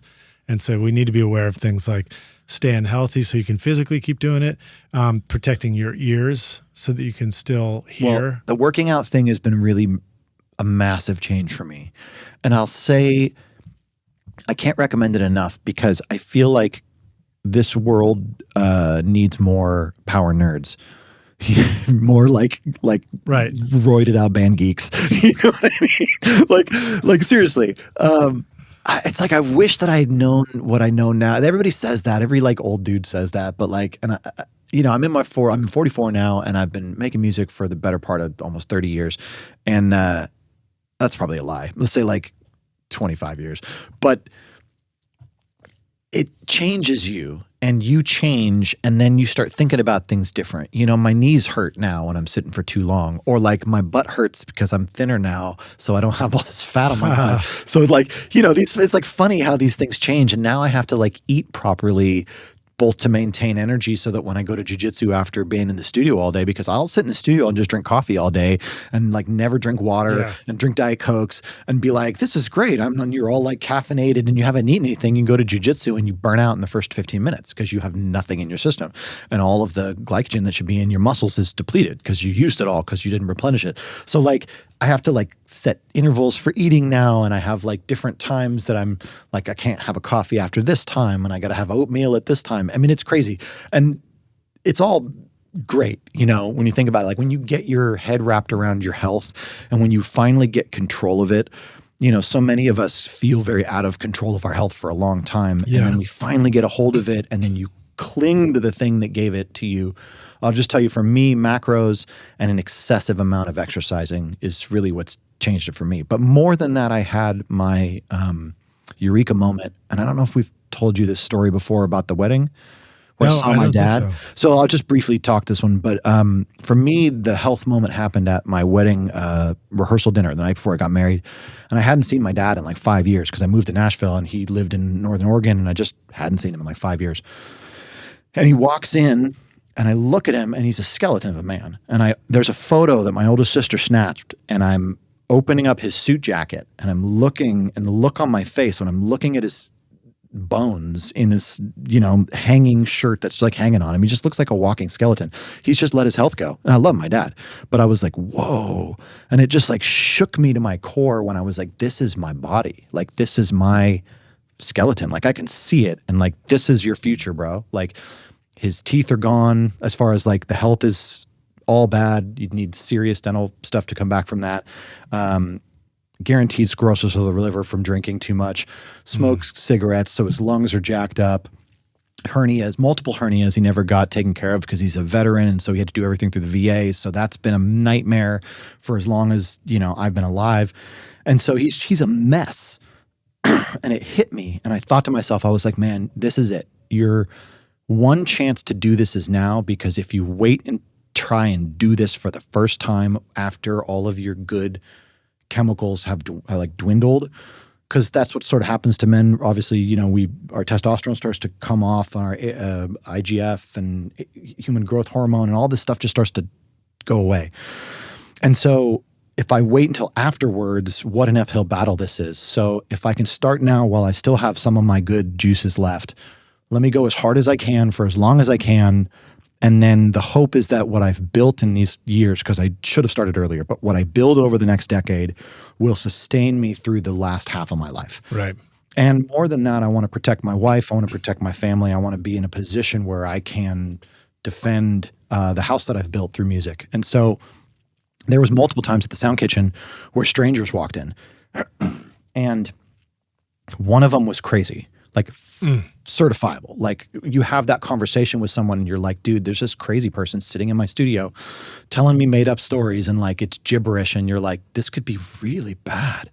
And I sat there for like an hour and a half that one time and just laughed at this person's stories and smiled and was like, great, all right. And eventually I was like, man, I got a session coming and I'm going to cut a vocal, so I got to get you out of here. And they had like felt respected and they left. But then when they left, like the sweat poured down my face and I was like, oh, thank God that's over. Yeah. And that happened multiple times. I had one dude come in, and the Sound Kitchen, I had the back studio. So the door that was open was my like cartage entrance to the vocal booth. And it's not the front. You had to come all the way around the building to the back. I mean, this was like sketched for you to come in this way, right? Right. Random ass dude comes in, hey, I'm looking for a recording studio. And I'm like, hey, appointment only. Sorry, man, I'm busy right now. But the front door's over there. I don't know what your problem is, man. I'd like to come in and see your stuff. And I'm like, oh, God. And we've all been here. No, appointment only and whatever. Well, I don't know why you're being a jerk. Oh, and man, that would just, God, that would freak me out, too. Yeah. And then you have to be a jerk. You know what I mean? Like, there comes a point where you're like, okay, I mean, I got to do what I got to do. So I definitely puffed my chest and got him back in his car.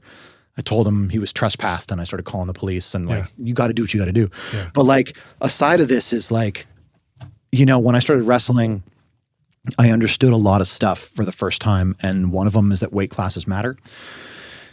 And that's a deep lesson when you learn it the first time. And so you mean like, so Jiu-Jitsu is a form of wrestling, right? Yes. And so wrestling, when you say weight classes, you mean like building up weight, like lifting weights and all sorts of stuff? Or fat. I mean, mass matters. Right. And so when there's 50 pounds greater laying on you, and if you're not someone who can bench press 200 pounds and there's 200 pounds laying on you, weight classes matter. Right. If it's a kid laying on you, no problem. Boom.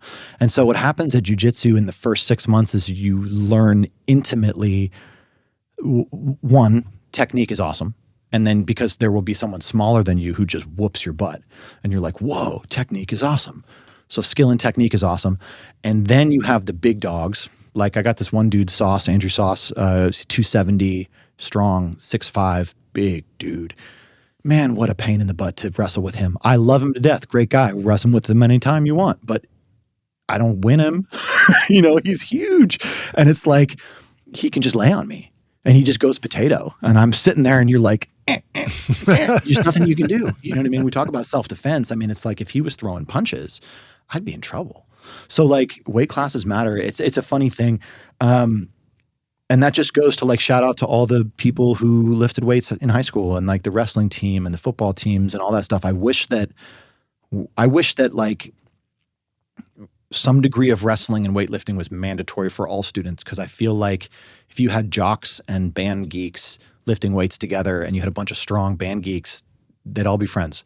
I will say to that point, I feel like my recollection of growing up was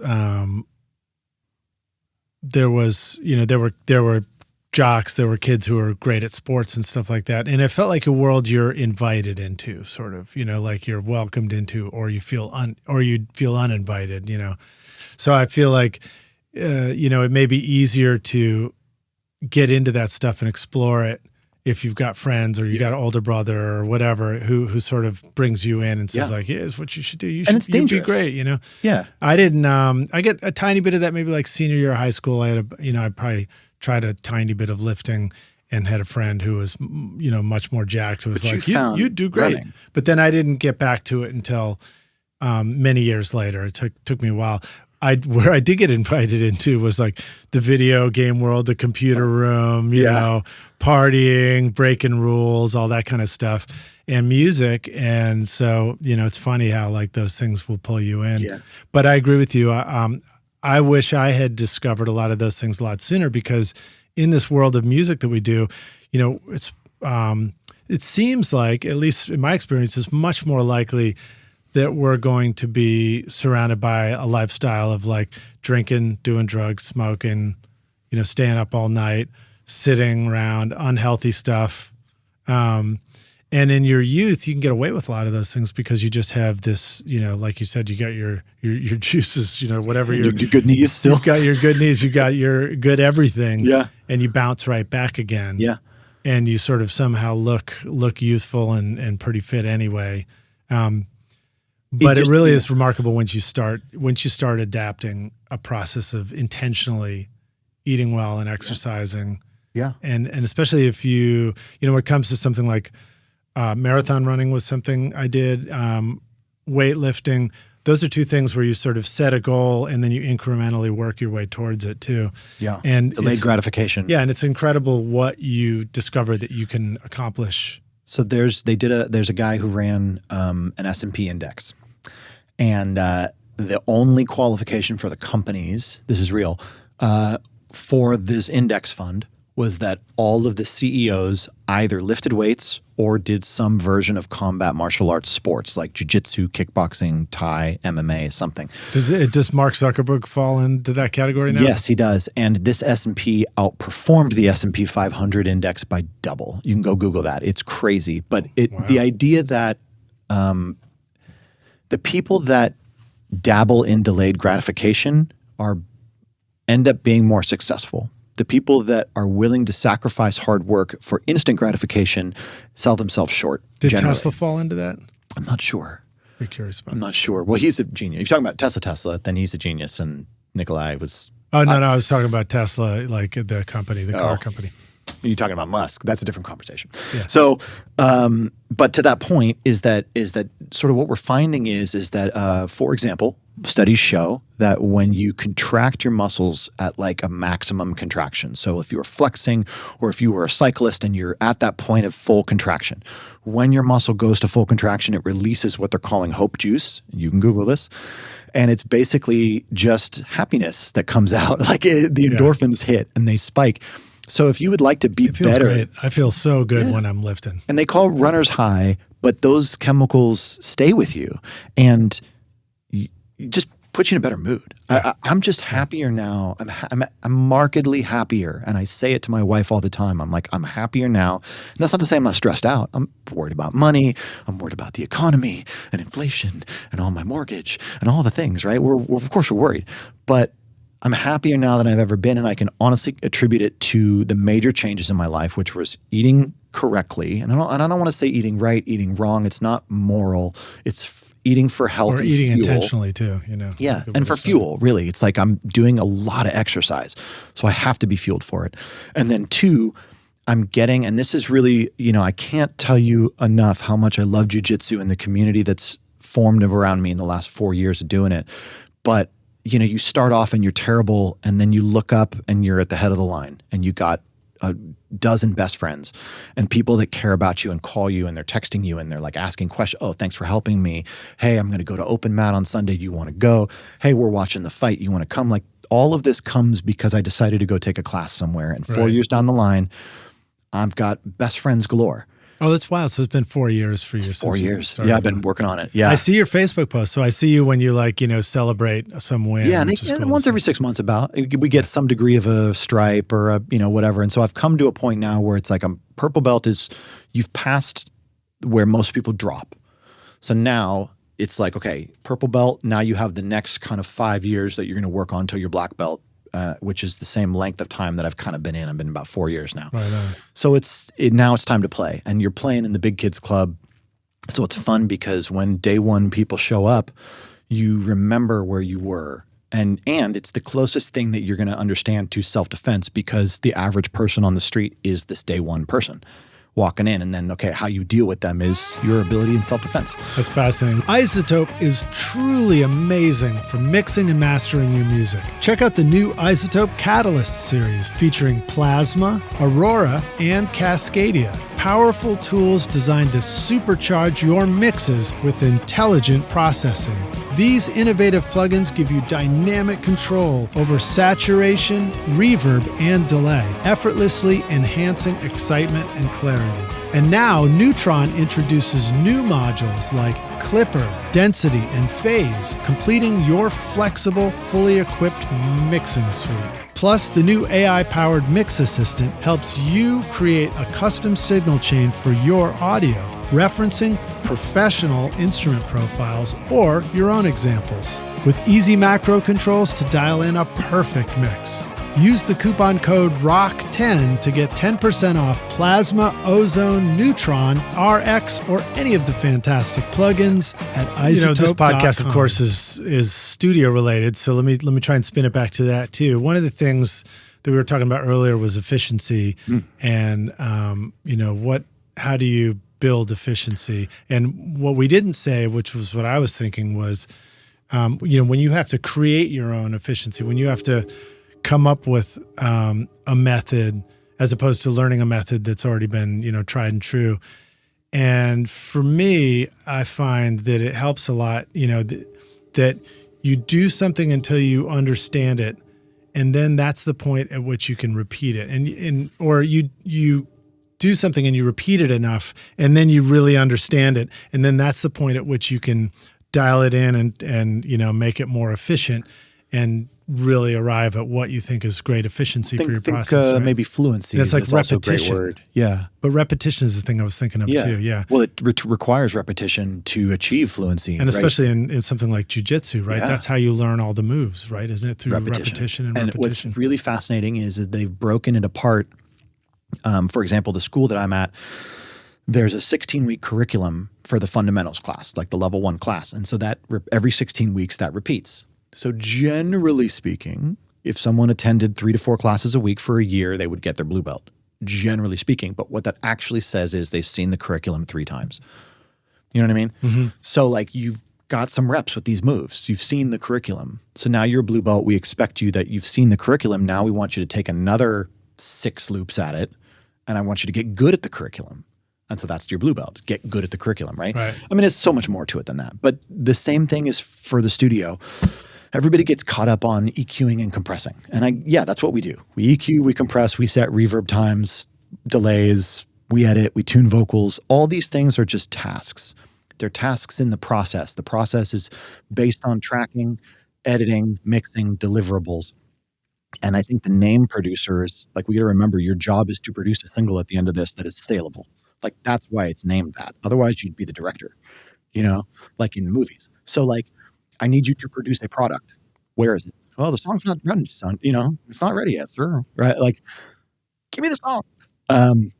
So anyways, when you're delivering a whole library, collection of tracks to a library, they're like, we just need all of them now. Yeah. Well, the efficiency comes from doing your repetitions to a point that you can get mindless at it. That's sort of what he's talking about, fluidity, or I said like fluency in a language. Like how do you write poetry in a language you don't speak? But you have to design that efficiency too. Like for me, the podcast is a great example because it's something that I do every single week. And I come up with systems where I literally have a spreadsheet, with check boxes in it. That's where I'm headed with this video production right now. This is as I mix each quarter of the podcasts, then I really like dial in again. It's like, okay, I know I need to take all these steps. These are the ones that take so long. These are the ones that can be done quickly. So it helps me assemble it into a whole process. And then, if I remember way back when I first started it, I was trying to get faster at just the process of publishing it each week. Mm-hmm. And I actually started a timer on myself. So I'd sit down with the intention to like get every little task done in one sitting and do a timer, and I'd get it down to like 45 minutes. And I was like, I was patting myself on the back, But what I like about that is it's measurable and trackable, right? And you were taking the data. So like I do data measurements for every workout that I've done. I know exactly what I'm lifting. I know how long it took me.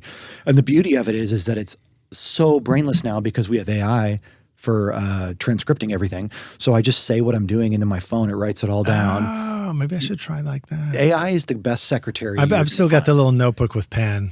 Switch to ChatGPT. Let ChatGPT be your guide. Upload the notes into ChatGPT. I uploaded my whole first year of workouts into ChatGPT. I said, hey, I'm going to give you all the notes. They probably don't look like they're formatted very well. Sorry, ChatGPT. And then like ChatGPT like laughed and was like, no, it's okay. I'll get it. You're like, this is crazy. But describe more of how you just lifted some weights. Now you're picking up your phone. You're talking to it and you're saying, I just did 10 reps. Yeah. Yeah. Into ChatGPT. And then you say like, okay, I'm switching to this exercise right now. Yeah. And then you ask for a summary. One of the hard parts for me is remembering what the hell to call each thing. I'd be like, that's okay. It knows. You just describe it. It'll guess it for it. That's what I'm telling you. AI isn't the director. AI is the secretary. Right. And it's such a brilliant secretary. Okay, this is a great segue because we were going to talk about AI. Okay, so somewhere November last year, late October, I got my first AI song job request where a client that I had been working with, this like song 9 or something like that. I got one recently too, and I didn't know what to do with it, so I sort of passed on it. But No, don't pass on them. Well, I don't have a system for, flat rate delivering a song to somebody like well, maybe we'll talk later and I'll give you some hints on it then, because I say don't pass on them. Okay. There's something cool in what it's giving you, because you have to understand that like the end client user is generating 5 to 25 of these. and they're giving the best one to you. And they're all the same song. Describe further what it is you're talking about. Okay. So the phenomenon that's happening now is there's a shift that's happening in how artists are delivering demos. And so what's happening is that where demos used to be an iPhone recording of the client singing the song over them playing, all right, this next song is going to be Georgetown. I just wrote this. All right, Dan, it's in the key of C. Ring. And they're playing the song and whatever, right? Now it's like, here's my AI demo. And they give you the demo. And you're like, oh, this is pretty good. But how are they even making an AI demo? What does that mean? Sona or there's a few different systems out there that we can kind of get into. Are you hearing this client's voice on top of it? AI. Everything's AI. So they're just writing the song and then they're putting the lyrics in and it's spitting out I would like to believe they're writing the lyrics. Something like that, right? I would like to believe that. I'm going to give them the benefit of the doubt to say they're writing the lyrics. And then I think for lyricists who are not singers or musicians, I think it's a great symbiotic tool. Generally speaking, most people are, quote, prompting the AI to make songs, and then they're taking credit for that. But let's give them the benefit of the doubt and say that all of my clients are writing their own lyrics, they're typing them in, and then it's getting generated into a song. I will tell you, for those that have begun doing it, the demos that I'm getting that are AI generated are better, fully fledged, thought out songs than the songs I was getting previously that were demos. And the reason is that the iPhone demo of them doing their own song, since this person isn't a professional performer, they're just somebody who's dabbling, they can't play or sing as well as the thing they're imagining. So AI bridges the gap to allow them to deliver the thing they're imagining, or at least something they can claim is theirs. Right. And then they bring it to their producer. And then I hear it and I go, okay, this is what's cool. I like this strumming pattern. The bass is chugging here. And I make my little producer notes. What do I have to keep? And that's really what I'm thinking. What are the things that are going to get me in trouble? If I change this, I break the whole thing. Strumming pattern, general drum groove. I'll always keep a kick pattern. If it's like whatever, and you make your little cues. Okay, verse 1, it's down. There's a sample instead of a snare drum. Oh, verse 2, halfway through, he's kicking on the backbeat. Right? And then like you make all your shaker comes in here at the pre-chorus, it's panned right. Like you make all these notes and then so you're taking notes on what happened in the AI demo that you think was notable and a good idea. Yeah, because what you can't hear is the blending of the details of the layers. It's all a wash of digital balderdash. Right. And I think part of that is because somebody sent me one too. And I was like, and my first response was like, I think this got messed up when you sent it to me. It sounds like a horrible MP3. Can you send me the original? And that was it. Because they're using like the free version of something. No, it doesn't. See, that's the beauty of AI right now is it doesn't have the ability to render the difference in the detail as it's summing together in the background. So it's the tails. It's all the stuff that you would normally lose going to like a 96K MP3 where it randomly deletes information and all you hear is a wash of digital whatever. Also consider that AI doesn't have the wherewithal to know that an MP3 isn't a final version. So it's trained on the global availability of music that it can find how many of those are really crappy recordings. Probably more. And it's generating based on that. So to just be like, oh yeah, we're going to kill that. That's nothing. Get rid of that, right? All the backdrop, it's the groove. It's always going to be the groove. The chords, the groove, whatever. And I'll tell you, you got to look for this. If you find a chorus that's 7 bars long, that's AI written song. And I busted somebody, major Nashville release, big budget. And I say I busted them and it doesn't matter. No one's ever going to be like, oh, Dan said that. Like, no, whatever. The song's doing its fine thing. But I said it on social media. I was like, oh, right there. And it's someone who shouldn't be. And I looked at the credits and the credits are all legitimate credits for the producers and the writers and everyone's taking credit and it's a freaking 7-bar chorus and you can hear it. Only AI writes 7-bar choruses. I'll go to my grave on that one. We don't do it. It's just not a part of what we do. So the beauty of AI is that it makes the process faster. It adds efficiency. I keep my iPad. I don't ever use this iPad anymore, so I just keep it open with ChatGPT on it. That's all it does. And it takes notes. And so you can do your exercise and then just talk over to it. That's No, that's on my phone. It's all connected. Right. Yeah. No, I'm saying at the studio, I have an iPad that's just sitting there with the screen off. ChatGPT's on. And it's running in the background. She's recording everything. Listening to you. Yeah, taking all my notes. And is it are you seeing the visualization of the notes on your iPad while you're doing your No, it's just text. But I leave it off. And then you say, hey, repeat back the last thing I said. And then it'll be Right. like, oh, you just said, da, da, da, da, da. Or for the workout specifically, as I'll say, okay, hey, will you go now summarize my workout this morning? And she'll I think this morning you did this, boom, and it spits it out. Right. That's cool. great. That's cool. And then hopefully you can, I don't know if it'd be great if we can get them to also throw them into like a spreadsheet chart so we can see comparative It'll make graphs. an stuff Excel like that. sheet for you. 100% ChatGPT. I just haven't gone there yet. ChatGPT builds websites. So but the thing that I think might not work for me is I've got like YouTube videos and music cranking down in the gym while I'm doing this. So I think you'd be amazed what could work. I'll probably just have to hold the phone up. Yeah. Maybe it can or maybe you just load your notes in later. Only listen to me. That's what I'll say. Yeah, right. But then the other thing that's really great about it is it's the best rhyming dictionary. You know what I mean? You could just leave ChatGPT up just as a rhyming dictionary and be like, what rhymes with orange? Yeah. Yeah. You know what I mean? Like it's awesome. You know, this morning I was talking to it because I have been thinking about how amazing it would be to turn my yard into a food forest. You That's know, basically cool. like just a living forest where I can edible foods, or maybe like in a giant greenhouse or something. So I was just like, oh, what are all the fruit trees that grow natively here or that grow no problem in Nashville? You're in zone and it was 7. spitting out all these answers. I was like, wow. And it's only going to get better. So here's the thing that I want to say, and this should be the part that's hopeful. There's a professor in Jiu-Jitsu named Professor Danaher, John Danaher. He's a New Zealander guy, brilliant, one of the best minds in Jiu-Jitsu, and he's an avid reader of all things. And so one of the things that he talks about is that we're afraid of the digital input taking jobs. But if you look back at chess for the last 70 years has pioneered the human-computer hybrid model. They've done it to death. And so what they found is that the computer beats the human up into a point where the human figures out the glitches and can work the system, can exploit the system, right? But past that, as the computer gets better and it can run more simulations, it can outwit the human. So if you're talking about glitching and systems, like there's a point where you can kind of go back and forth in war games, but at a certain point, as technology heightens, it'll outpace the human. Yeah. However, when you give a human a computer, the human-computer hybrid outpaces the computer because the human adds the heuristic element to it, and we can discern better, or we can make unexpected guesses, things that would be considered creative. Balderdash. But we can do this on purpose that a computer doesn't necessarily have the ability. Computer doesn't have a sense of humor. Computer never cheated on an ex. Computer's not angry. I saw that in a meme that was so good. It was like the reason AI should never be writing songs is AI can't cheat on a girlfriend or whatever, right?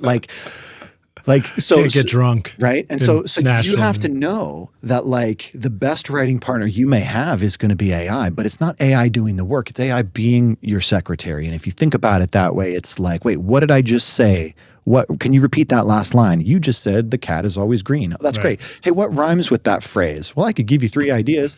Like, that's pretty cool. You know what I mean? Like, I don't know, that ability to do it, especially if you're bringing that to a producer and then you intend to hire musicians, Godspeed to you. I think that's great. So that's something that is happening in your world where it comes as an AI thing and then you're recreating it From scratch. From scratch with real musicians. Yes. So that's very cool because one of the ideas that I was bouncing around with friends saying, joking thing, this would be a fun thing to do, is to take to have AI write songs. So it writes them the way it does with all the goofy weirdness in there. And then you put a band together and your live shows are fun. Covers of the AI songs. You want to see some musicians freak out when the things that are not, well, the things that you and I would fix under the heuristic catalog of like, there are no 7-bar choruses, like the things that we would fix, musicians short circuit over on trying to do it live. And because their hands don't want to. Right. Like and I see it in the studio all the time. They're like, I don't want to play that right there. I want to go here. And you're like, I know, but this is the way the song's written. And that's when you're producing, you know what I mean? And you're like, just do what it says. I don't trust the chart, whatever. All right. Oh my, and it's like, it takes sometimes. Can't you punch that in? So many times to punch that. Yeah. Because the human brain just gets locked on something that it did 50 times from 50 other songs that it just can't go to that chord there. I don't know. Well, and there are physical things. Our body wants to physically do something. There are things that make sense musically because it's physicality. I mean, drums in particular, like the way the body moves about the drum set determines a lot of things about the sound of the groove and things like that. And so, I try to remember that and look for that and help make a client aware of those times where like, okay, we're always late to this chord. Let's break this down. Let's study your fretboard for a sec. It's because you're having to jump from here to here on the fretboard. That's why it's late. So maybe we can think of a different way to voice this where you don't have that awkward gap in there. That's or good the drums, guitar producing. or the guitar, the drums are messing, or maybe I'm playing and I just keep flubbing. Something always sounds out and I'm like, maybe it's because I'm just having to reach too far to get to the tom drum or whatever. And this is, by the way, what I think producing really is. It's so much not about like controlling, and it's more about being that person that sits there and says, hey, I love everything, but this one thing isn't working. How can I help you fix it before we go to tape? And then like for example, someone I had mixed for previously. I'd mixed an album for this person, and they came to me and they're like, hey, I'm thinking about having you produce a record. And I'm like, great, slam dunk, right? I mixed the last album. Why wouldn't I be producing it? But to my surprise, they were like, send me some stuff that you've produced. And I was like, but okay, we got to audition. Okay. I thought it was a slam dunk. All right. And so whatever. So I had the person come in and I still didn't want to audition. I don't know if it's ego, but maybe it was just sales technique where I'm like, let me take the power back in the situation. So I brought the person back in. We were working on the thing that they had come to me for. So we were finishing like a one-off. And I'm like, hey, about this production thing, like I'm happy to use your musicians. And they were like, what do you mean? And I'm like, well, if you're considering that the reason you wouldn't hire me to produce your record and the reason why you want me to like send you some stuff is that effectively you'd be using my setup versus your setup. But I just want to tell you, like, I'm more than happy to use your setup, like your band. Like bring them in. If you got a keyboard player, we'll use your keyboard. I don't have to play keys. Let's use your keyboard player. And let's use your guitar player. Like I know I got my guy Chris and we're happy to use him, or my bass player Caleb. Like they're happy to play, but we don't have to use them because I think personally, and this is off of the record, I think the sound of a producer, especially in the genres of band music, is more dictated by the musicians than the producer. Because what does that mean off the record? Am I supposed to be out of record right now? No, I mean like not of that story, right? Like I was ending that story, yeah. Right. Are you recording your own music or other people's music in your studio, but you're having trouble figuring out how to get your mixes to sound great? Do they sound weak and distant or lack punch and clarity? Well, I've got a gift for you to help you take your mixes from sounding like basement demos to sounding a lot more like professional mixes. And it's my free course called Mix Master Bundle. This course will show you how to get pro sounding mixes from your home studio with free and stock plugins in Pro Tools. And the best part is, these mixing techniques will work for you in any DAW, whether you're in Logic, Cubase, PreSonus Studio One, Reaper, or anything you can think of. Are you ready to make your best record ever? Then go to mixmasterbundle.com to get started for free now, and you can find the clickable link in the show notes of this episode. No, but you see what I'm saying? It's like I switch guitar players and I get the most epic studio guitar player in the world, and suddenly you guys think I'm the greatest producer in the world because you hear this guitar, you're like, you produced this? Yeah. I hit record on this, yes. Yeah. All of the Well, there was an artist, a country artist actually I worked with, where it was that great combination. The first sessions we did, I was given the permission and the latitude to hire some session musicians to come in and play on it, guitarists particularly, and then the second session we did, it was all the band members. And there's reasons why. I totally understand why an artist might want to work with their usual band members rather than the session musicians, because when you're not in that world of major labels that are funding everything, you need to have a happy band so that you can go play those shows so you can actually build a career. And don't we reward loyalty? Isn't that Right. something that we've always done for ourselves? And we're like, we want our people to be loyal to me, but then we're going to immediately disloyalize their people. Right. Right? I don't like that. But in that situation with the A/B comparison, I mean, the session musicians sound that track sounded so good. I understand.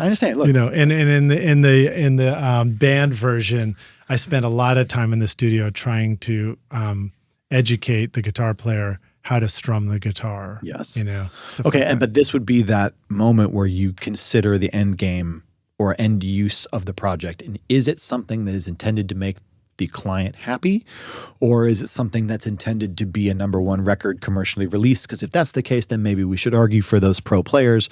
But otherwise, if it's just something that's going to just be happy and this band should feel like they have identity and ownership and are represented in this music, then that's more important. And that is the thing. Then there's the in-between. There's the in-between where you might also be weighing the idea that if I make this client happy, the artist, the band, and they're happy about the process and they go off, and then the record doesn't really resonate with their fans as much as it could have, then they might not come back for another project too. So you're always weighing that too, because you want if it's a good relationship, if you enjoy working with them, you want them to be on repeat. I know. I said this on Facebook a while back because it struck me in random thoughts, but if you extend the timeline long enough, every client ends one day. Right. Client retention, every client. It's called babies. It's called kids, that too. Marriage and kids. But I mean, we outgrow it. No client is forever.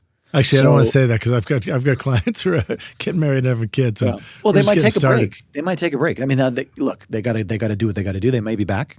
I got a great client. We won an award. It was so funny, Brian and Vera, and I loved working with a husband and wife duo. This was during COVID, and they won this award, and he turned it down because they were going to own the rights to the song, and he was like, I don't know, it feels shady. So some pretty prestigious thing, and they said no because they didn't want to lose master rights. And then they had a kid, and that was like 2 years ago, and he hasn't been back, and we were like cooking. We were doing stuff. So it happens, Yeah. And they had no intention of leaving, and it's okay. But the key is to consistently have a marketing program that you are spending a small budget on every month, and you are generating new inbound sales leads through a variety of platforms. Are you talking about as the artist or as the producer? As a producer, yeah. The hard part is that when money gets tight, we pull the purse strings, and the first thing that goes is stuff that feels frivolous. But I would just say, my mom, the realtor, when times got tough, she doubled down on her marketing. And then you're the only person out there with marketing, and who are they going to call? Ghostbusters. But yeah, that's how it works. You need a flashing neon sign, virtual, real, figuratively, whatever it is. Like, you have to be marketing consistently. And if it stops, people go, did he go out of business? Is he okay? Right? They always think the worst. They want to talk. Everybody loves gossip. So that's kind of the beauty of TikTok, is that and Instagram Reels and all that, is that, like, if you are someone who's actively putting into that, it's an ongoing proof of life that you're working. And that's good for is this guy going to take my money and run? Check. No, looks like he's working. This is good. Yeah. So in what I see out there, it seems like in the music community, it's very, very connected to Instagram for sure. I think TikTok also. I just don't really look at TikTok very often. I love TikTok. It's my favorite of the platforms. Yeah. So and maybe it's very similar, but vertical. For example, I ran into a producer recently, and I was like, hey, let's connect. And I'm thinking, like, I've got my QR code with my contact, which gives you all this stuff. And are you on Instagram was his question, Oh. So I think there's a generation that is building contacts by following each other on Instagram and messaging back and forth. Well, there's a lot of people that aren't on Facebook anymore, which is so funny because Facebook is Meta, is Instagram, but there's a lot of people that just don't like Facebook because it's just two political arguments every day. Yeah. And I say TOO, too many. That's what it shows. Too many political arguments every day. And I agree. I get rid of everybody who posts politically. I don't care. It doesn't matter which side. I just don't want to see it. I want to go back to when we had interesting conversations about music and random stuff. So, but what about your posting on Instagram and TikTok? You're actively doing stuff there. Are you also? I'm a lot more into stories. Do you put funds into the marketing there too? Is that when you say that? Do you mean paying a little bit for boosted posts so that people see them? Yeah, I have a small budget for Instagram. I have a small budget for Google AdWords. I have yeah, Google AdWords is good. Google Ads exists in a bunch of different places. So like Google Ads will also get you into mobile apps and that whole infrastructure. So there's a few places you want to advertise, but it's hard because you think about spending money. Like, what did they run? Like the current count for bots on X/Twitter is like 5 out of 100 is a bot, which, so if you extrapolate that to 500 million users, that means that like, what is that, like 10 million are bots, something like that.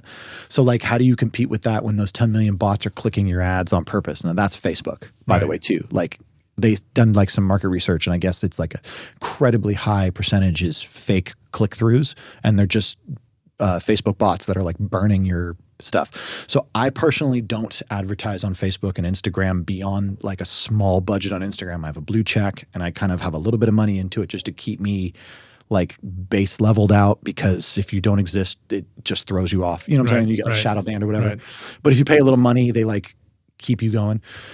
But I do on TikTok. You find that's a useful place? I haven't started a TikTok channel, but I interact a lot on TikTok. I got you. And so I interact, and I get a lot of messages on TikTok that I interact with, and then I take those into sales leads where appropriate. Usually people follow me directly back to Instagram, where people can visually confirm who I am and what I do. Which again, if you're thinking about sales, that is really what we're doing. It's the funnel technique. Your big funnel gathers inbound sales leads. You direct them to the thing that qualifies you for the job that you're trying to do. How you qualify them is specific to you, whether it's accolades or just music examples or a demo, whatever it is. Like, that's on your website, it's on your Instagram, whatever you choose, and then you convert those into inbound sales leads through a direct message where you'd be like, call today, call to action, I guess they used to call it. And so the basic funnel exists, but you can do it in a much more personal way. Also, just to that point, in 2025, content funnels are dead. This whole idea of subscription websites and that whole thing has really died. Like, after COVID, we really got over it. So now what I'm hearing is that is a thing called value bombs. That's a new technique, and you're going to see this popping up a lot. I've seen it a lot already the last 6 months. Is that a Gary Vee thing? I'm not sure, but it's where you say a bunch of stuff. Hey, this is a great new compressor. You should check out Recording Rockstars. We're going to be awesome. Comment RSR in the comments, and we will send you our 100 greatest compressor review PDF, whatever. Right. Like, that's kind of a value bomb. But if we kind of niche it back into what we're doing, then it would be like a way that you could reach out to artists and try to get them to contact. Because what are we always saying? Come in and call us, get in contact with us. Once I get you on the phone, I can sell. Yeah. Right? Yeah. Because it's, do you like my music? And if it's I mean, it sounds like a bunch of terminology, but really it just boils down to like, you know, if you're having a conversation with somebody, you can talk to them about their record. You can talk about what's possible. It's a conversation. But it is a sales call. On the phone. Yeah. And while I hate to make the dirty world of business our primary focus, is that as a producer living in this economy, it's rough out there. And you have to be selling. You have to be closing and getting contract. You have to be contract minded. Always closing. Right? Always be closing. Coffee is for closers. Well, yeah. And I say that in Jiu-Jitsu a lot. I always say to the kids, always be pinning because you're wrestling. So you're pinning to the ground. But it's the same thing. Like, you have to always be closing, always be selling, always. And it's not that you're sleazy, you're not a car salesman. You just have bills to pay. You know what I mean? This business doesn't work if we're not selling ourselves. And it's hard because those of us— Well, you don't make a record if you don't have a client in your studio making a record with you. Amen. And if you don't go out there and get the fans, no one's going to listen, right? Yeah. So they're selling. This is great, man. Well, dude, so on that note, as we approach the end here, let the rock stars know where can they find your Instagram, or if they want to follow you right now and just reach out to you and check out what you're doing. Please reach out to me. I try to answer as much questions as I can. I'll happily get on if you need a video chat or something. Like, I'm an open book, especially for people who like genuinely need help. I'm happy to help. I've done multiple Grammy internships and whatever. If you ever do that, which is very what an excellent program. If you do the Grammy mentorship stuff, both sides. I don't know about that. Oh yeah. So like, if you're a voting Grammy member, you can have a mentee, and then but it's based on the people going for the Grammy University, I guess that's what it's called. But anyone can kind of join in and do that, and then they place you with a Grammy voting member for like a program. It's like a couple weeks, and basically what I always did is other producers come to the studio, I let them see one song from start to finish. And I'm like, this is how I make a record. And once you see it, I always feel like it's like when you let a race car driver drive your car for the first time and they just like whip it around the corners and it's over in like a Fast and Furious moment. And you're like, whoa, I never knew it could do that. Right. Like that's what I want to accomplish with them in like this short time that I had. Like, this is how you do it. It makes sense. When I interned in a studio, when I started out at Alex the Great, I was watching other people work and I was like, whoa. That's how you do it. Yeah. And sometimes that's all you need. So, but what's your, how did they find you? What's your handle? All of my social media is the same. It's at Dr. Ford Music. Now it looks like Dr. Ford, but really my middle name's Robert. So it's D for Daniel, R for Robert, last name Ford, Ford, music. And of course you can go to drford.com or at Dr. Ford Music on all of the social medias. And I'm here and I'm try and be as friendly as you want. And of course, if you want to come and get some jiu-jitsu in, I'm at Gracie Barra in Franklin, do private lessons and introductory classes, self-defense for men and women. It's awesome. Right on, right on. And Rockstars will have a link in the show notes so you can scroll down too and just find it right there and click through. And then, so closing question here. This is one you've answered before, apparently a few times before, but we take the Wayback Studio machine. You go find young Daniel and you say, listen, dude, you're not even a doctor yet, but I've come back to give you this one bit of advice. Here's the single most important thing you need to know to be a rock star of the studio yourself one day. What advice today do you feel like going back and giving yourself if you could? Okay, if I can separate it into a few different categories. From a technical perspective, I can tell you that the most powerful tool in all of a mixer's arsenal is the dynamic equalizer. My favorite plugin that does this is Oak Sound Soothe. And if you can understand how to handle the dynamic resonances, that's 85% of mixing. I think I learned about that on our first episode from you. And I love using it dynamic like resonance control. Yeah. Because after that, it's just basic EQ and compression, right? So that I would study the heck out of resonances, how to get rid of them, and then using the automated services, Oak Sound Soothe, Brainworks Dynamic EQ V2 is the old staple. That's a single band and it's not intelligent, but it's great for like a single resonance. And what's the other one from Oak Sound now? Spiff. Spiff. Oh, that's a transient. That one too? That's a transient. Yeah, that's great. I'll tell you what's great about Spiff is that it's a transient cutter, but like it's faster than 1176. So it's like as fast as a clipper, but it's not clipping. So like try using it on things that are incredibly transient as a like clipper and you'd be amazed at how good it sounds without the distortions, which is super cool. So I love that plugin. And of course they have Bloom too, which is weird. That is a weird plugin. It does really crazy cool stuff on the enhancement, like mega multiband compression and parallel enhancement weirdness. I love it. Great on synths. And then you also mentioned Plugin Alliance a couple of times. Oh, I do love Plugin Alliance. Yeah, the subscription stuff is amazing. SSL bundle with Slate Digital, or the old Slate Digital, because now he's sold it. The SSL bundle's great. Plugin Alliance bundle's great. I would do that. And then honestly, at this stage, if you are someone who is not in a position to spend thousands of dollars on speakers, or be in a place where you can treat your room, the only answer is Slate VSX headphones. They are phenomenal. I'm not paid. I've bought two. My vocalist is on one. I'm on one. I'm building a mobile rig so I can go on tour with my wife all over Scotland. I'll be on a laptop with VSX. It's the only headphone solution I've had that I can actually mix and master a record to spec, and there's a lot of people that agree with me. So what it does is it emulates a control room. So you feel like you're in a control room listening to speakers. Yeah. Well, I don't go so far as to need all the gimmicky stuff that they do, but I'll just say it fixes everything that's broken with headphones. There's one setting. I use Archon medium. That's the midfields. And then I turn the room to off. So it's just the speaker sound. And it sounded better than my sound kitchen room. Just a truth. Wow.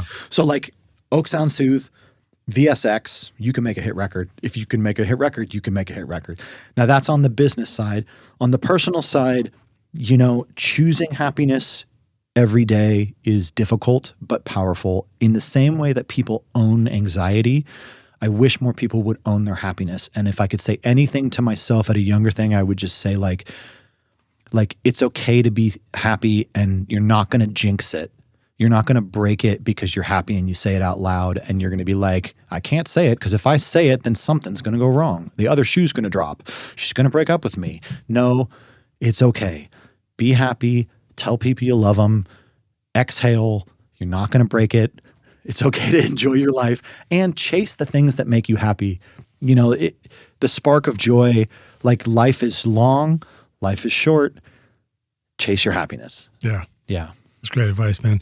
Well, dude, thank you so much for being on Recording Studio Rockstars again with us. Thanks for finally making it. It's your first appearance in video. This whole mug on the camera. Sitting in your cool stealth chair, looking comfy, looking fit. It was stealth. Thank you. Rockstars, thank you so much for watching. Hit that subscribe button and like this video if you enjoyed hearing from Dr. Ford and me. And come back look forward to seeing you in the next video. Yeah. All right, man. Cheers. Thanks, man. Bye.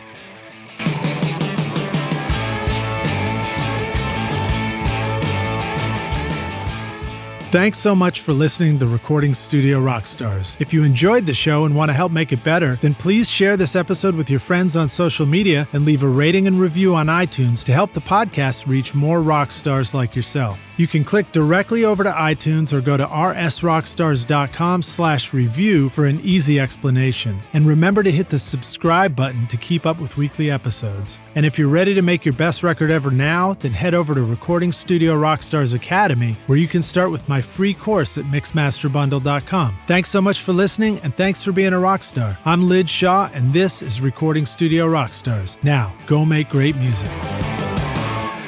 Recording Studio Rockstars would like to give a big thank you to our awesome sponsors who help make this episode possible. Isotope, Native Instruments, Adam Audio, and SAE Institute Nashville. And remember to take advantage of our special coupon codes at isotope.com, nativeinstruments.com. Use the coupon code ROCK10 for 10% off any plugin purchase. If you enjoyed Recording Studio Rockstars, please check out our sponsors using the links in the show notes. These are all things I highly recommend for your studio. They're going to help you make your best record ever. And please like and subscribe to our YouTube channel because it's a great way to help support this show. And leave us a comment below to let us know what you thought of this interview or who we should have on as a guest in the future. I would also like to thank our fantastic team here at Recording Studio Rockstars, Vlad Weselchenko and Liz Hulitskaya. Thanks so much for watching and listening, Rockstars, and we'll see you in the next episode. Cheers.